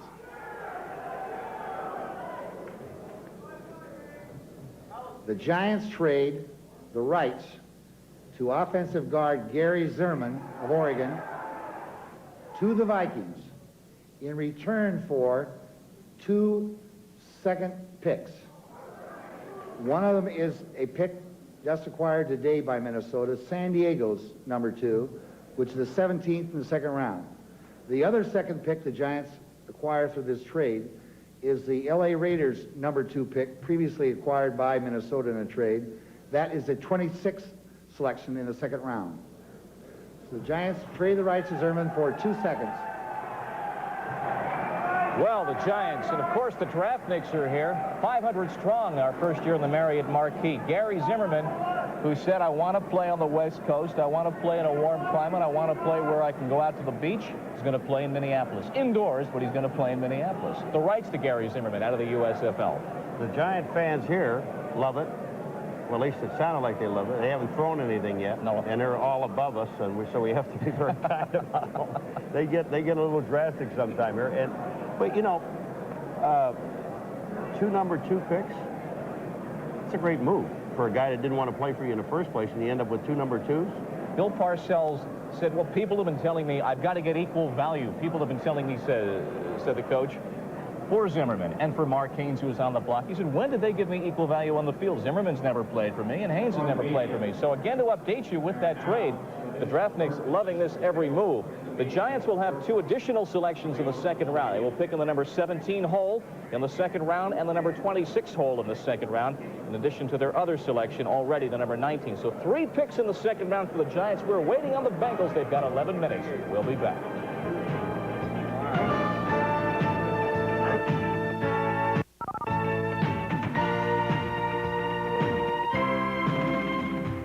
He's going to go defense. He's going to install a new defensive scheme, so on and so forth. Why did he select Byers? Well, he liked the defensive players he saw there. And the Eagles were a fairly competent defensive team in need of running backs. Buddy had told me and other people, Anthony Toney, fullback from Texas A&M, who other people didn't rate that highly. Cynics said he's smoke screening and he really wants John L. Williams, running back from Florida. I was hoping Buddy wouldn't lie because he's not a liar type. And so now, never assuming that Byers would be there, he takes a gamble on the guy who could be who could make his career for him, or it could be on injured reserve for a couple of years. I hope the gamble pays off. But it is a gamble, and good for Buddy. I mean, remember Wilbur Marshall, that nobody wanted to go for him because his price was too high, this and that, and Buddy really fought for him, and the guy turned out to be a superstar last year. So I think he knows what he's doing. He comes from a system, the Bears, where they had a great running back to lead the way, and that was Walter Payton. He wants to go back to the Wilbert Montgomery style of runner to dominate in that backfield, doesn't he? Well, I think anybody wants a dominating runner. I mean, you saw what it did for Seattle, you saw what it did for the Rams. You get that dominating runner, it changes the whole complexion of everything. These days, I mean, you control the ball, your defense gets more rest, everybody's happy. The linemen are happy, they can drive block a little more. It's good. It's nice and kosher. Cincinnati Bengals are up next. Bob Lee and Paul McGuire.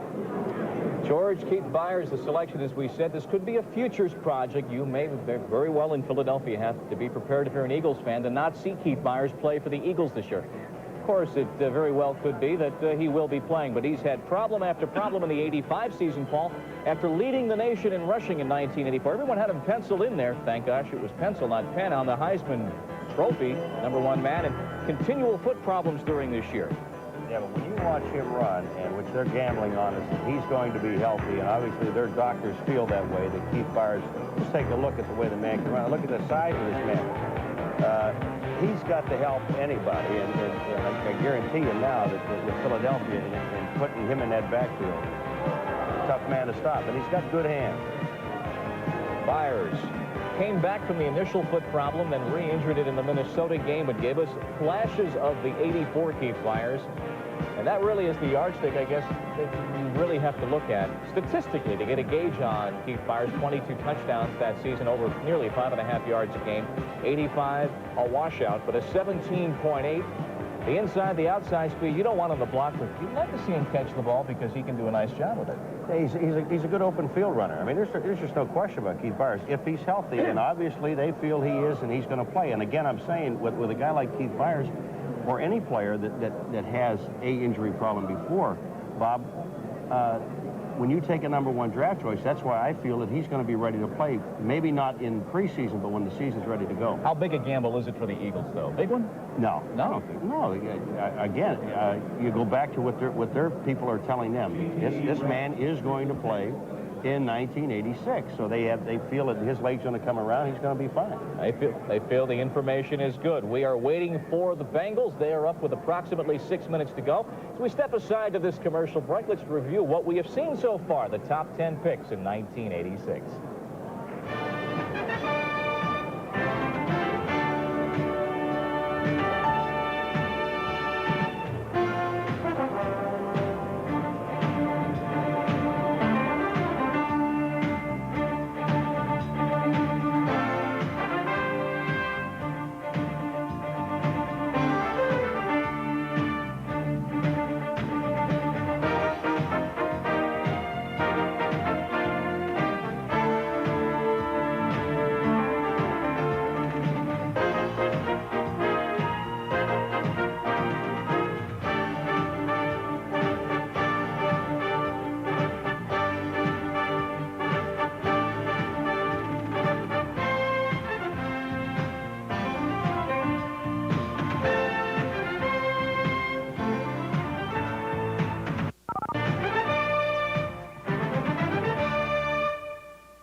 you'll find the footage of the greatest players in the game. And obviously, it's the hope of every club that they'll draft a future pro star when they pick from the college talent pool.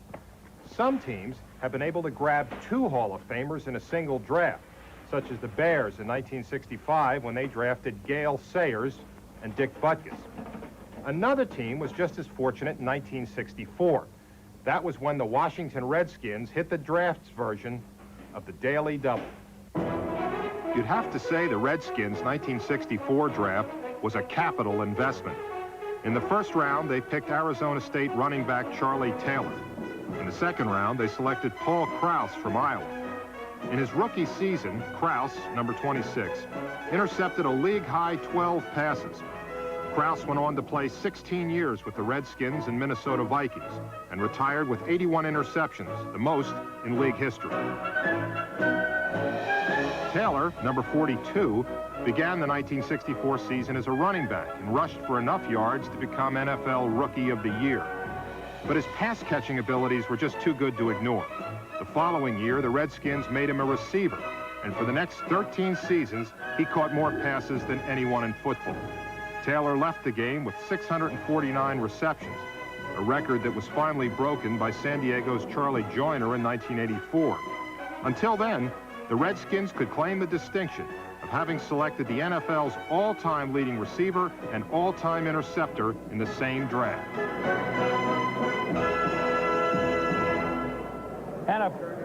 And of course, the Cincinnati Bengals, they have about a minute 45 to make their minute 46 and holding, so the card is on the way up. Let's check in just a moment to see who the Cincinnati Bengals will take. Remember, they have 2 first-round picks, 6 picks in the first 78 this year. Once again, they have a lot. Here's the commissioner. Cincinnati Bengals. Cincinnati selects Joe Kelly, linebacker, University of Washington. Next up, Detroit Lions. Well, Howard, it's called 20 seconds too late. You got to give me credit, although no one will believe it now. Cincinnati now may open up a whole nother avenue here in the draft because there aren't very many linebackers that are worthy of first-round picks. There is some folks think there are not any defensive backs really worthy of first-round picks, although you'll see a couple going. And, of course, with Cincinnati's second first-round pick later, that's another area they have to address. So we're opening up whole new positions here with Joe Kelly of Washington going to the Bengals. And I think, like you said, with the Bengals having another first-round pick coming up, the Bengals have been a team that has had a history of having a lot of extra picks, but somehow not having them work. A couple of years ago, they had 3 number 1s. Pete Koch was eventually cut. Ricky Hundley, they never could sign and was traded to Denver. But a lot of people thought the Bengals might go for Keith Byers if he was available. Obviously, he was out the window. They're probably looking at a running back, but certainly figure with the type of guys that are still left, Neil Anderson, Gary James, those are just 2 of the names that are still out there. They'll still be able to get a pretty good running back with that other pick coming up a little later. Now we have Detroit on the board. They're a team. Billy Sims looks like his career is over. Wilbert Montgomery is injured. They have to be a team looking long and hard at those good running backs available. And also, who knows, we'll throw out Chuck Long once again, but he's starting to sail, like Christopher Cross said. Yeah, well, listen, the running backs now, I'll tell you who's smiling down there. It's a team like San Francisco, a couple other teams that might have wanted to move up if the running back started to go. Byers was a wild card. He didn't figure in San Francisco and other teams' selection process. They knew Bo would go first. Now, with Neil Anderson still sitting there and Gary James still sitting there, the Lions will probably take one of those 2. Then with one of those going, then we can expect to see a lot of the running backs. I mean, we thought maybe 6, could have been 8 running backs in the first round. Now, that still could be possible. There's a little bit for everybody. The running back situation is kind of like Baskin-Robbins. It depends what flavor you like. Exactly. Anderson is rated higher than the rest by some, but not by others. And you also have the fullbacks like John L. Williams, who rose on a lot of people's lists in the last few weeks. He's still out there. Kenneth Davis is a guy Paul Zimmerman talked about a little earlier. So with the teams coming up now, some of them are teams that you have to think are thinking of running backs. Minnesota will be in, of course, San Diego's second first-round position. They might be thinking that way. That might have been their thinking in terms of making that deal, knowing that with the running back still there, they still have a chance at a good one. San Diego, what they'll do in between, more defense, maybe a linebacker, maybe a guy like Mike Ruth, who's still sitting there, or an offensive lineman like a Doug Williams. They are waiting now on the first-round pick of the Detroit Lions, who we assume will be a running back. 49ers hope, and Gary James is available when they pick. Let's go to Bob Lee. Thank you, Chris. Could be a running back, could be the aforementioned Chuck Long, who is beginning to become the interesting commodity of this '86 draft. Joe Kelly, Cincinnati. Well, last year the Bengals went for linebackers. They went for a linebacker. Joe Kelly again this year. What kind of a system could Joe Kelly fit into? Joe's thoughts. My biggest asset probably is my speed, because I'm probably not as big as most linebackers, but you know, I weigh about 222. It's not that small, you know, but compared to a lot of other linebackers, it's not that big either. But you know, I think my biggest asset is my overall speed, my quickness, and my ability to cover backs out of the backfield. Pro scouts agreed, Paul McGuire. This young man has the speed, runs like a safety at 4.66, and works on some strength. He'll be a commodity. And he hit it on the head when you talk about cover backs out of the backfield. Do you know when you have a linebacker with speed like that, they cover backs out of the backfield, it frees up safeties to help corners out on wide receivers, and that's his greatest asset. This man can cover almost any back coming out. Well, they didn't cover too many people too well last year. The numbers were well up there, so they can use some help back there. Kelly missed 2.5 games early in this season with some ankle problems. 6'2", 219 pounds, 217 pounds. The numbers on the 1985 campaign, even a 4.61 electronically timed 40-yard time for Joe Kelly. We graded out on our 20-point system the variety of categories for linebackers: strength, quickness, pursuit, 4.5 is top grade, as you would imagine, in coverage, 4.3. So a 17.1 number for Joe Kelly. Now, we mentioned last year, Bengals also drafted 4 linebackers. Last year, if you take a look at the depth chart, because they need defensive help, they took Emmanuel King last year, and they also took Carl Zander. And that's the way with Cameron and Vinkel and Simpkins also into the picture. That's the picture into which we'll try and place Joe Kelly. All right, now we're talking about Detroit comes up, and I think you hit it on the head. I think they're going to take a quarterback and not a running back, and I think it's going to be Chuck Long, and it's time for him to go in there. Not that far away from Detroit either, is it? Well, Detroit and San Diego are the next 2 picks up, about just under 10 minutes now. We've had 2 trades today. The trade that was consummated about 15 minutes ago leaves the New York Giants with 3 selections in the 2nd round. Giants worked to deal with Minnesota after Minnesota had worked to deal with San Diego. And right now, Detroit is waiting to make their pick. But there are plenty of Giant fans here. They'll have a lot to, well, cheer, boo, get angry, or get happy about with 3 picks in the 2nd round, plus their 1st round pick upcoming. So we are 11 picks into the 1st round. The Lions are up with very specific needs at quarterback and at running back, glamour positions. And their pick is next. Sports Illustrated, we're waiting on the Detroit Lions. Lions. The commissioner. Detroit Lions' 1st round selection is quarterback Chuck Long from Iowa. Next up, San Diego. All right, you add up the Detroit Lions situation. They have Eric Hipple as their quarterback. He was a 55% quarterback last year, but his interception rate, he had 17 interceptions he threw last year, and that certainly was something that Darryl Rogers did not like. Detroit was one of the teams seriously trying to trade up for Everett or Long. I don't know who they like better. They might have even liked Long better. And I could just see what's going on in their war room now. They're probably breaking open the champagne. They thought they would never get him in this spot. How did they get so lucky? I mean, they're lining up the hall for the celebration right now. Are you saying then that very clearly Chuck Long ranked higher than Anderson and James, so they felt they couldn't pass him up at this time, even though they know they need a running back? Well, look at it this way. You've got 1 running back, 2 running backs drafted. You've got maybe 8 of them left through 1st round caliber. They're going to be sitting there in the 2nd round. They're going to get them farther down. There's not going to be a Chuck Long sitting there in the 2nd round. This is the logical move for them. I'll tell you my favorite running back on the whole board, and that's Dalton Hilliard of LSU. The most instinctive runner I've seen in the last 2 years. San Diego is up next. What direction do they go in? They have already selected defensive end Leslie O'Neal from Oklahoma State. They go in the direction of James Fitzpatrick, the tackle for SC. They're already calling him and Lachey the Twin Towers. Fitzpatrick, offense. Right. They want to develop that offensive line once again. Yeah, they got problems on the offensive line. I mean, a lot of age. You know, they have good players, but they're getting old. The Coryell offense isn't going to work unless you have those big fire-out blockers. Fitzpatrick is really rated highly by the teams that have seen a lot of the West Coast teams. I know the Raiders love him. There are a lot of teams that, just are keeping their fingers crossed. The Redskins love him, but I think San Diego's going to get him. We're waiting on the San Diego Chargers and their 2nd selection of the 1st round. They already took Leslie O'Neal. Let's go to Bob Lee and Paul McGuire.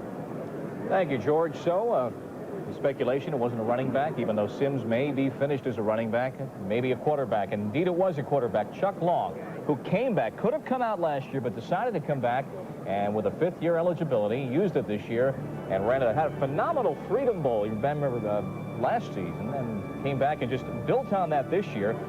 A lot of pressure situations, Paul. He was able to deliver well in the clutch. You can talk about mechanics and numbers, but when they needed a drive late, he was able to put one together.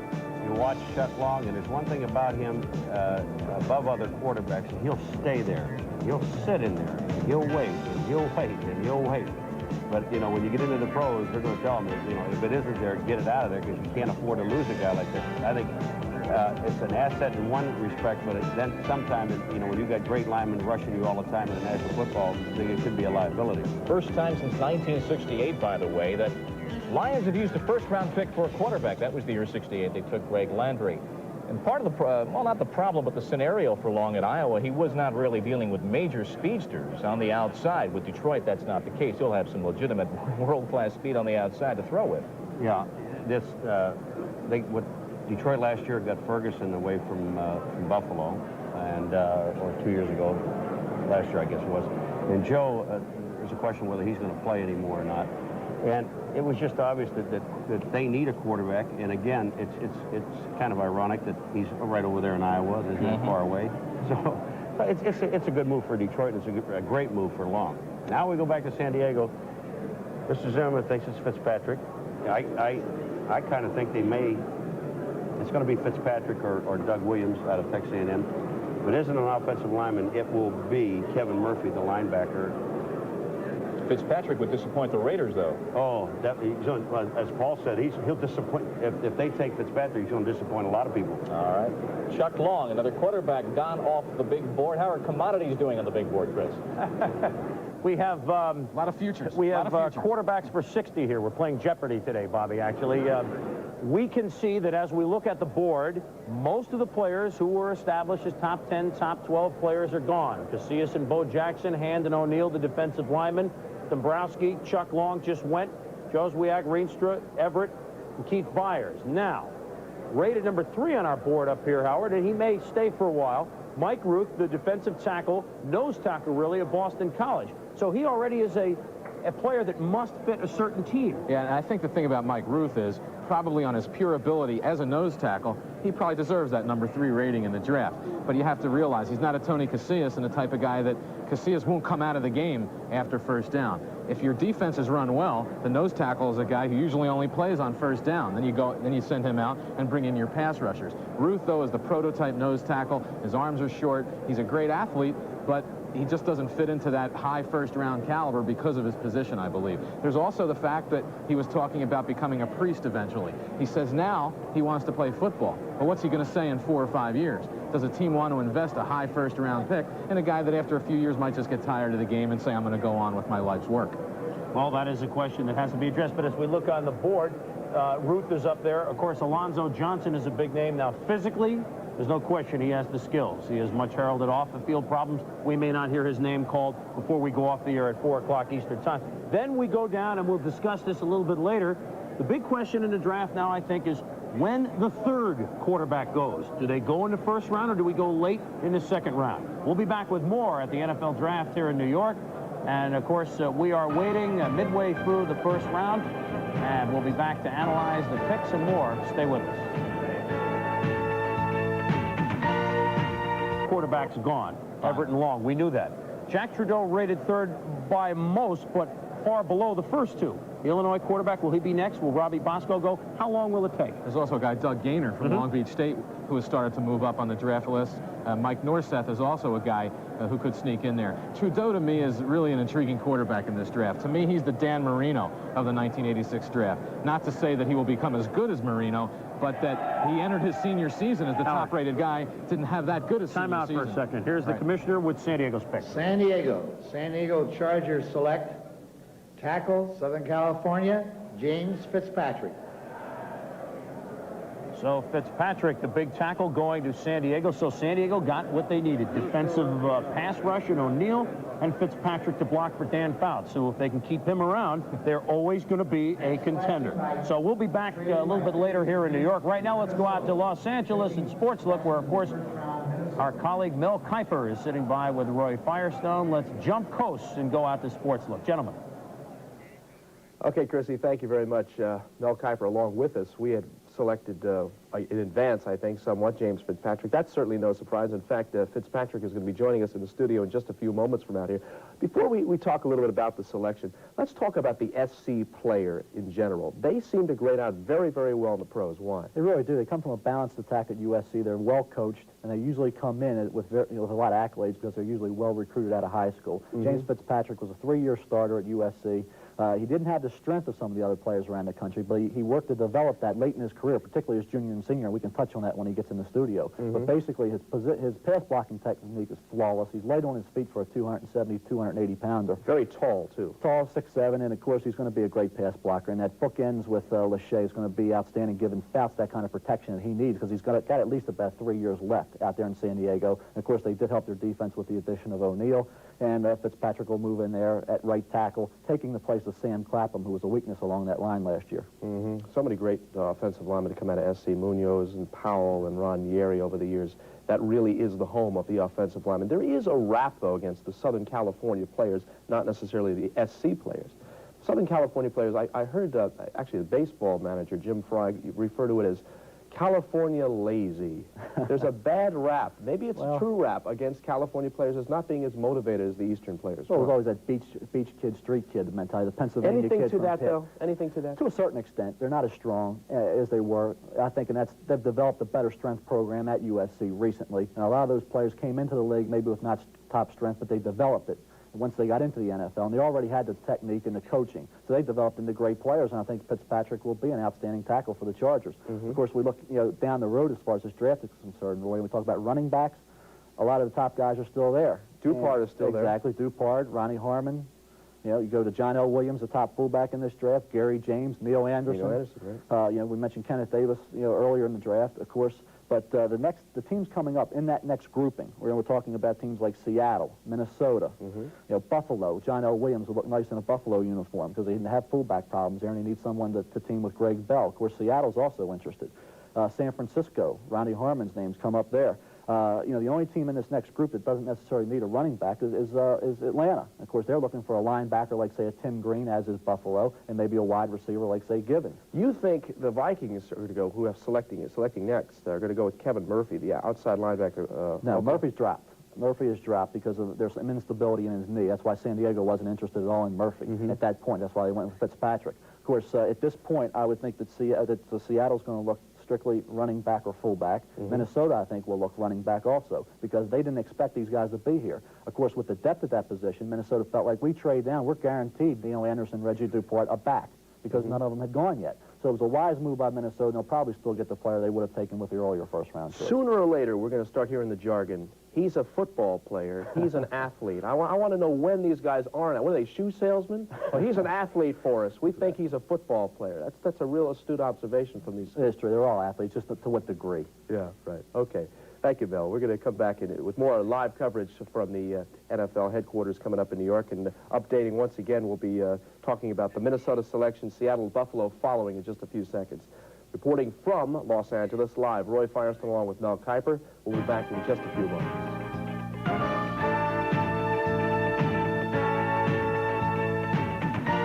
In January, also missed an all-star game because he had some problems as well. As we project him ahead, the USC Offensive Player of the Year, knee ligaments against Alabama in the Aloha Bowl. So he missed the Shrine game, and he missed the Combine workout. Still, he goes as the number 13 pick. I like, when you look at his numbers, 15-2 on a total is not great. Spectacular, no.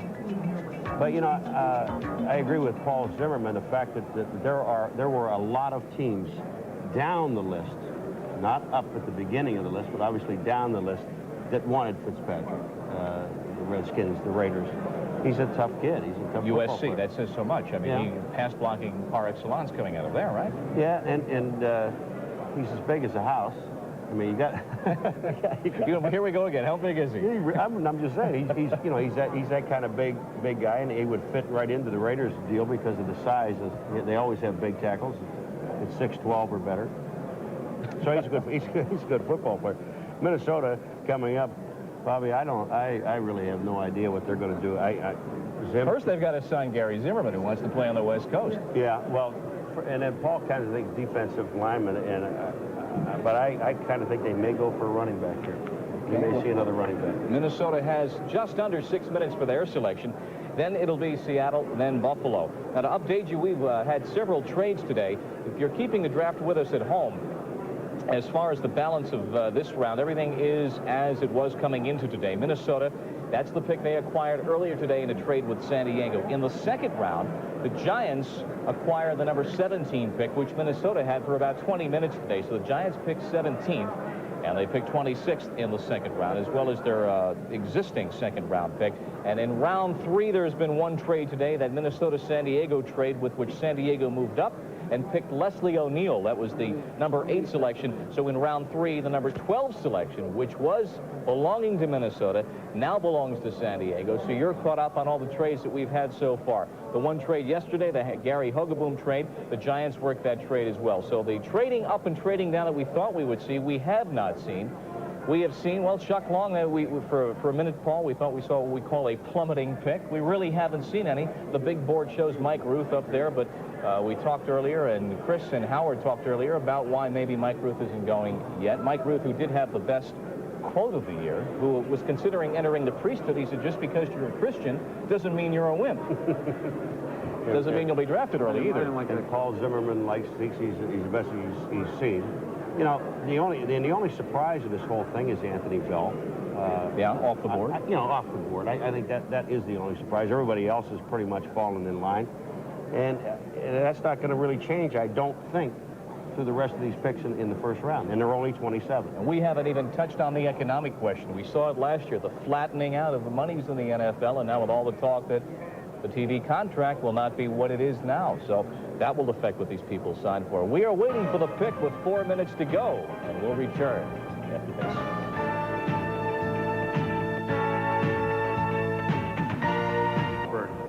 Seattle has the next selection. Gerald Robinson, the defensive end from Auburn, has just been selected by the Minnesota Vikings. Zim, you mentioned you thought they would go defense, and that's exactly the way they went. Yeah, I could fake it right now and said when I said Gerald Williams defensive end, I really meant Gerald Robinson, but I won't do it because Paul had jumped me, and I've had enough trouble with him. Next up, Seattle. Well, now they can kid themselves and go for a running back, saying, well, you know, so many great ones there. Or they can be realistic, go for the lineman now, which they desperately need. I mean, both tackles problem. Essink was coming off a bad year. Kreider was hurt. You know, they need that big tackle. Chuck Knox, his whole background is offensive line. And then hope that there's a running back in the second round, which there will be. It depends how highly rated these linemen are in their book. I mean, you've got some good offensive linemen that have gone already. The next logical lineman is Doug Williams from Texas A&M, who's a fine drive blocker. Of course, their scheme is a little bit of finesse. You know, they like to move their feet and shield guys and screen them a little bit. I think the logical choice for Seattle would be Doug Williams. Easley, Green, Warner, they had such great success in the first round. Why? Because they're smart. I remember I laughed at Jeff Bryant when they picked him. He turned out to be a great player. That might Anthony Bell. You know, we're all laughing at that. Maybe the Cardinals have the courage of their convictions, and they've got a great player there. We all laughed at Bryant, too. One of the great things about the draft is that people always have different reactions to selections. Back a few years ago, people had differing reactions to a man named Terry Baker when he was the Heisman Trophy winner. Steve Sable of NFL Films has more. Being selected the #1 pick isn't always a guarantee of a successful career. For every O.J. Simpson, Terry Bradshaw, and Paul Hornung, there are also mistakes like Rocky Thompson, Bob Ferguson, and Walt Patulski. Perhaps the most famous of these might-have-beens was Terry Baker. In 1962, he was a magazine cover boy and Sports Illustrated's Man of the Year.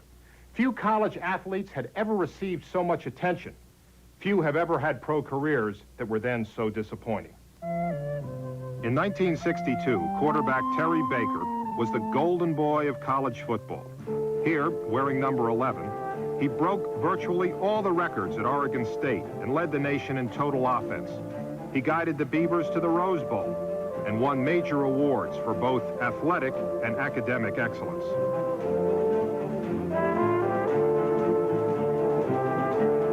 The Los Angeles Rams made him the first pick of the 1963 draft, but Baker's fortunes declined steadily after that.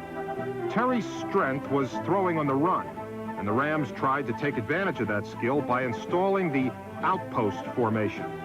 But the gadget offense didn't work and was quickly scrapped.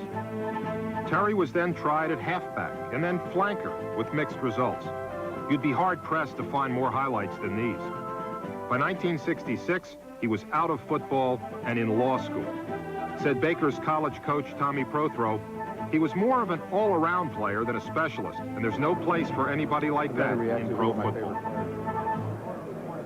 Back in those years, Terry Baker was a favorite player of a lot of people. Who are your favorite players in this draft of 1986? Ones that maybe people haven't been talking about during the course of the last couple of years. I've got three. Okay.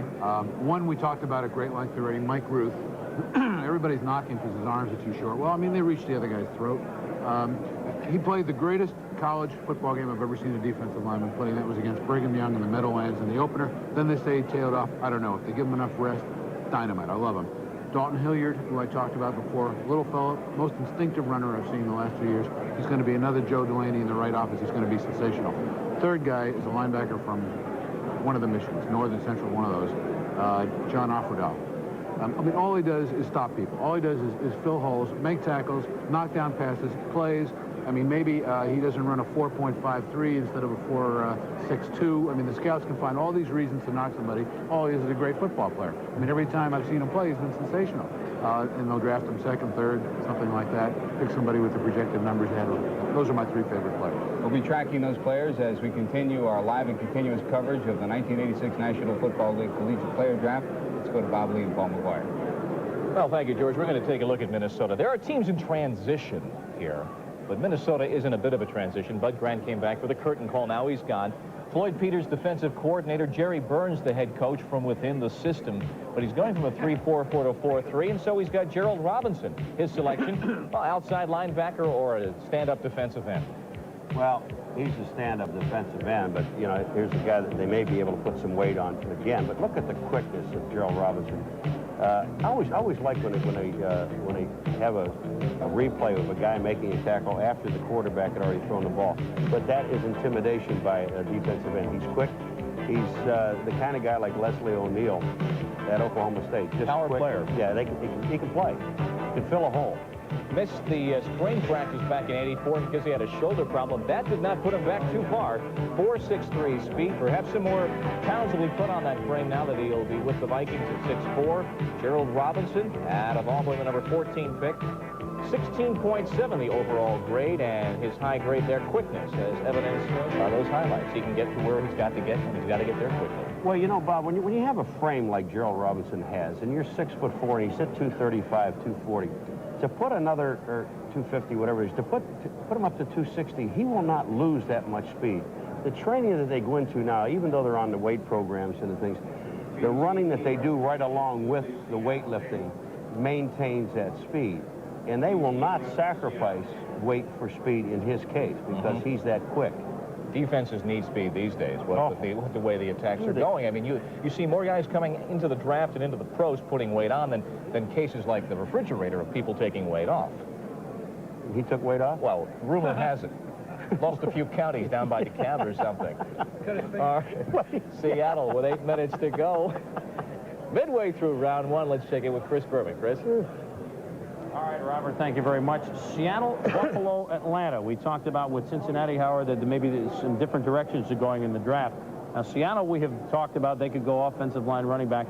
But Buffalo, they've got a kid that plays quite close to them at Syracuse named Tim Green. A lot of people say, is he a linebacker? Is he a down lineman? What do you do with him? But Buffalo likes him a lot. What do you do with him? You find a place for him to play is what you do, because the kid can play. Very intelligent, was turned down for a Rhodes Scholarship. He believes it's because he told them he wanted to play football. But Tim Green is an excellent player. Like you said, he's from the area. and he's the type of guy that the Bills have to get in there to upgrade that defense. Their head coach, Hank Bulla, of course, is a defensive-oriented type coach, and so you have to believe that he'll be what they're looking at. But there's a lot of good players still out there, and obviously we've seen a lot of crazy things happen, and but I would say Green would be the logical choice, but of course logic doesn't always enter into things. Now, when Atlanta comes up, there is no question that they will be thinking with their second first-round pick, having already gone for Tony Casillas with number 2, wide receiver. The word is Ernest Gibbons from Louisville, a Mark Clayton type receiver, who of course is Louisville too. They liken him to White Shoes Johnson. He's a great return man. Also, wide receiver is a position we have not talked about yet today. You really have 4, barring a surprise, that could easily go in the first round, and they're all different, aren't they? Gibbons being the smallest of them. Gibbons is the smallest, acrobatic. Sometimes you wonder, does the guy move up on the list just because what preceded him? All of a sudden the scouts say, well, Mark Clayton went to Louisville. Does that make Gibbons a better player? The thing that's also good about Darryl Gibbons... Griffith went to Louisville. What does that mean, right? They can all jump there, I guess. I don't know. But Gibbons is the type of guy, he's also a good kick returner. And that adds to his value, because a team that might be thinking, well, he's not going to have an impact right away, he could as a kick returner. Tim McGee you have to throw in there. Mike Sherrard has run great 40 times in the last couple of weeks. Dallas likes McGee. The Giants like Sherrard. You could start to see some wide receivers fall. If Buffalo passes on Tim Green, though, don't be surprised if the Falcons go for that linebacker help, which they also need, even though they recently traded for Reggie Wilkes, and they could go for a guy like Green if he's there, too. So the receivers are not really in the same mold. You have different type guys. Sherrard is the fastest, McGee the best all-around. Walter Murray is 6'3", 6'4" type. Receivers could be coming up. Of course, more picks will be coming up here at New York. We will return to more of the NFL down draft. somewhat on that one game. I don't think so. I think the 4 fumbles and, of course, the drop touchdown pass. Some people say it might have hurt his rating slightly. I don't think so. And, you look at a kid like Harmon, he's versatile. He can even move out to wide receiver. Washington drafted Art Monk a few years back. He was a running back, moved into wide receiver. Teams have done that with success. A guy like Harmon could also switch out there and be a heck of a player in the NFL, as well as running back. So you're getting a player that has dual potential, and they're very valuable to a football team in the NFL, especially with that 45-man roster. Buffalo's selecting next. Where do you think they're going to go? Well, Buffalo, of course, they're in a position now where they need an inside linebacker. Jim Haslett's pretty much at the end of his career. Tim Green, they've mentioned back in New York as a possibility here, and that makes a lot of sense. He's from that area, too. He's an excellent inside linebacker prospect, and you can move him around similar to the way that Denver uses Carl Mecklenburg and Miami uses A.J. Dewey. So he'll be able to keep that offense off balance and really help a defense, particularly the Bills, who were very weak in that department last year. Sooner or later, we're going to be hearing the word who?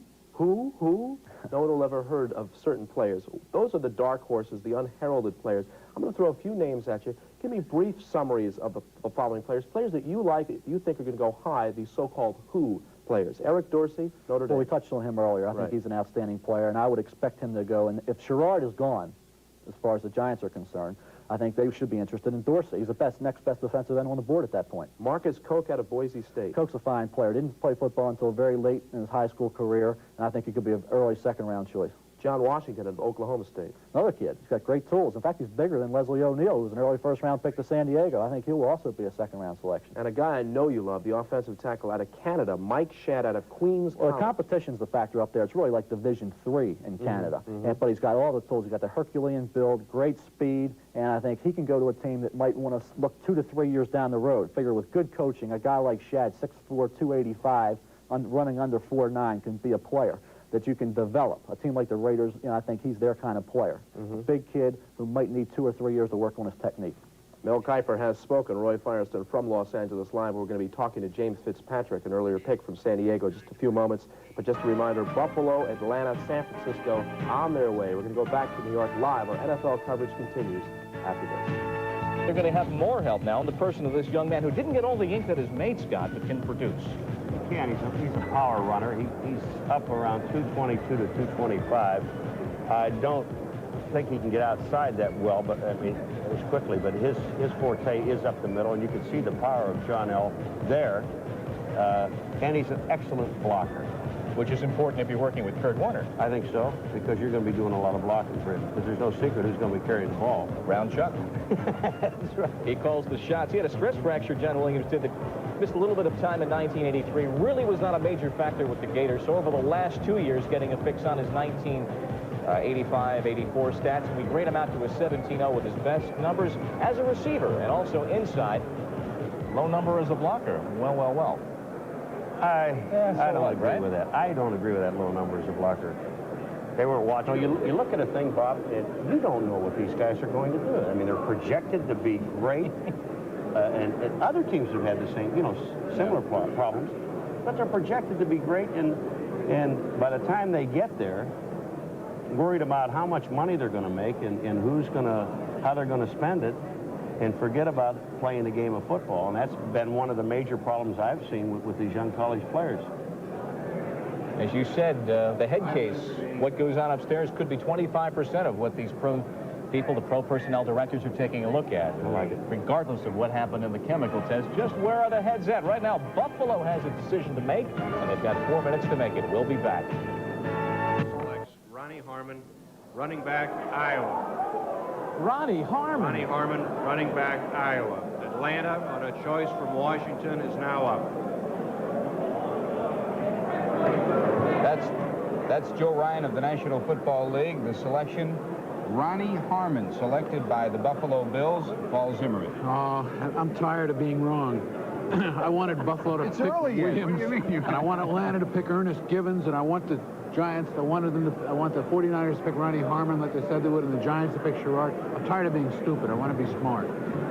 Let me ask you 2 questions. First of all, we have Harmon going now. What does that do to the San Francisco 49ers plan? And secondly, next up is Atlanta. Where do they go? Well, San Francisco right now, Walsh is telling somebody, I told you we had to trade up to get Ronnie Harmon. You said nobody picked him ahead of us. And the guy said, well, how did I know Buffalo was going to take him? I think the Giants, well, first of all, Atlanta. Dan Henning loves Ernest Givens as a return man. Dynamite little receiver. Rated very highly in one combine, not so high in another. Instant action. Great return man. Dan Henning loves it. None of the receivers have been picked yet. There are combines that rate a lot of them ahead of him. I think Atlanta is going to go for Givens. I think the Giants will go for the blue-chip fast receiver, Sherrard.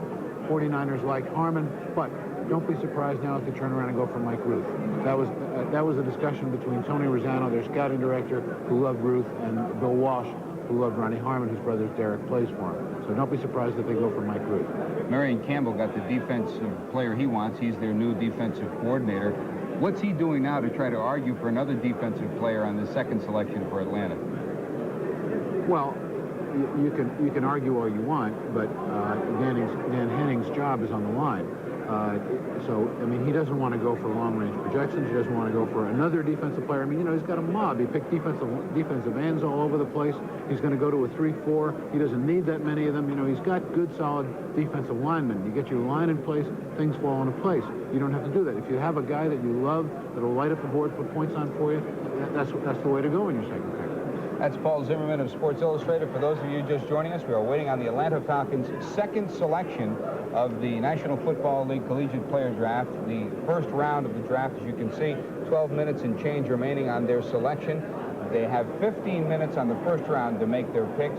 Second round will be 10 minutes each, and then rounds 3 through 12 will be 5 minutes each. The Falcons have already taken Tony Casillas, the nose tackle. They are up for their second pick now. Let's go to Bob Lee and Paul McGuire. All right, George. Well, as we await that pick, you said you didn't care about Joe Cribbs. Who cares about Joe Cribbs? Well, obviously they're trying to move him. Now they've got Harmon, and now maybe a little bit easier to make that trade. Well, is it easier? Yeah, I think it's easier, but I mean, the problem still comes up, Bobby. Who's going to take him? Yeah, who's going to take him? Is his attitude? Does Joe have his head on straight? Is he ready to play?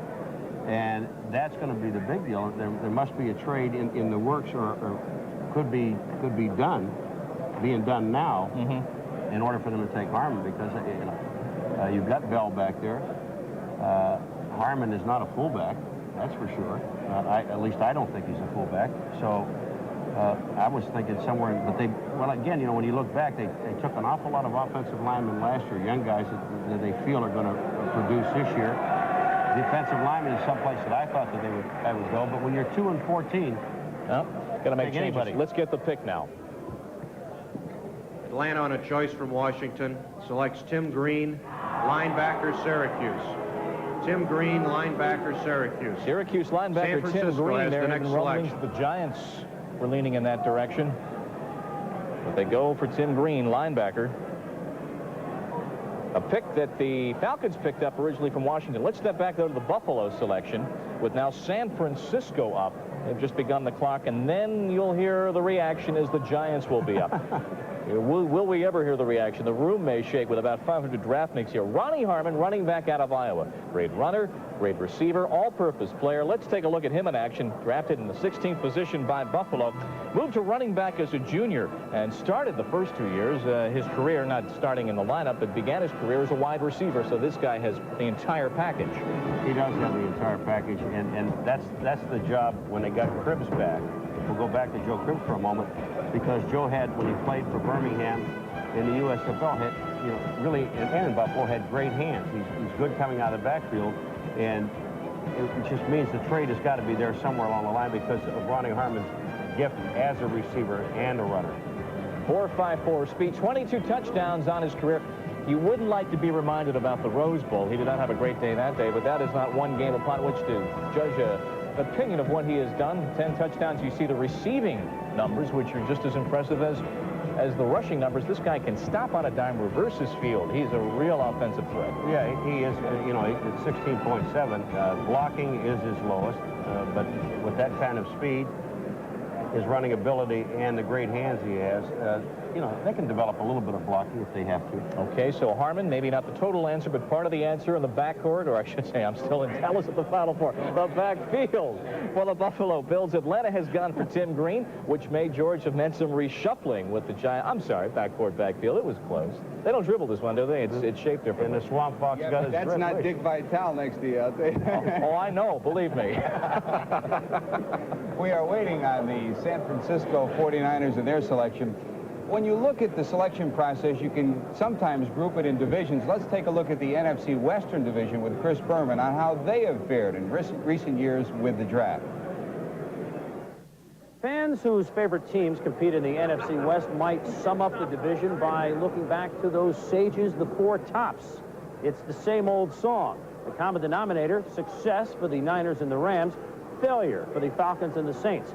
The Niners and the Rams have won 4 of the 5 divisional titles in the 80s, the only exception being when Atlanta won it in 1980. And, of course, New Orleans has never even had a winning season. While Bum Phillips was trading away a pair of #1 picks for the likes of Earl Campbell and Richard Todd, or dealing George Rogers to the Redskins only to choose Alvin Tolles in the opening round a year ago, Bill Walsh and John Robinson were wheeling and dealing their way into the playoffs for the last 3 years. Robinson talks about his wide receiver choice, Ron Brown. I think it was a deal that was put together properly. Ron gives us an opportunity to have great speed at wide receiver. You know, people think of him as a sprinter, but he's a man that's played football all his life, so he's a football sprinter. He's more in the mold of a Cliff Branch or a Mel Gray coming out of college that had played both. Choice obtained the previous trade with New England Patriots. Select 16th pick in the first round. Wide receiver, Jerry Rice, Mississippi Valley. Looking back on it, I think Bill Walsh must have had a pretty good indication because I think he gets along with Macklin pretty well, and he probably was wired to that pick, and he knew they'd take Horton. And maybe Rice wasn't that much of a gamble, but I really salute him for doing what he did, making that strategic move when he saw the wide receivers were available. He moved quickly. He got one of them, and he probably thought he really had to give up a lot more than what he did to get that good receiver. Well, it worked out well for us, and I'm sure for New England. We all have our needs. In our particular case, we haven't drafted a wide receiver for a long, long time. We have some excellent players at that position, no question about it. But this adds some competitive nature to the thing. We know Jerry Rice is a great one, and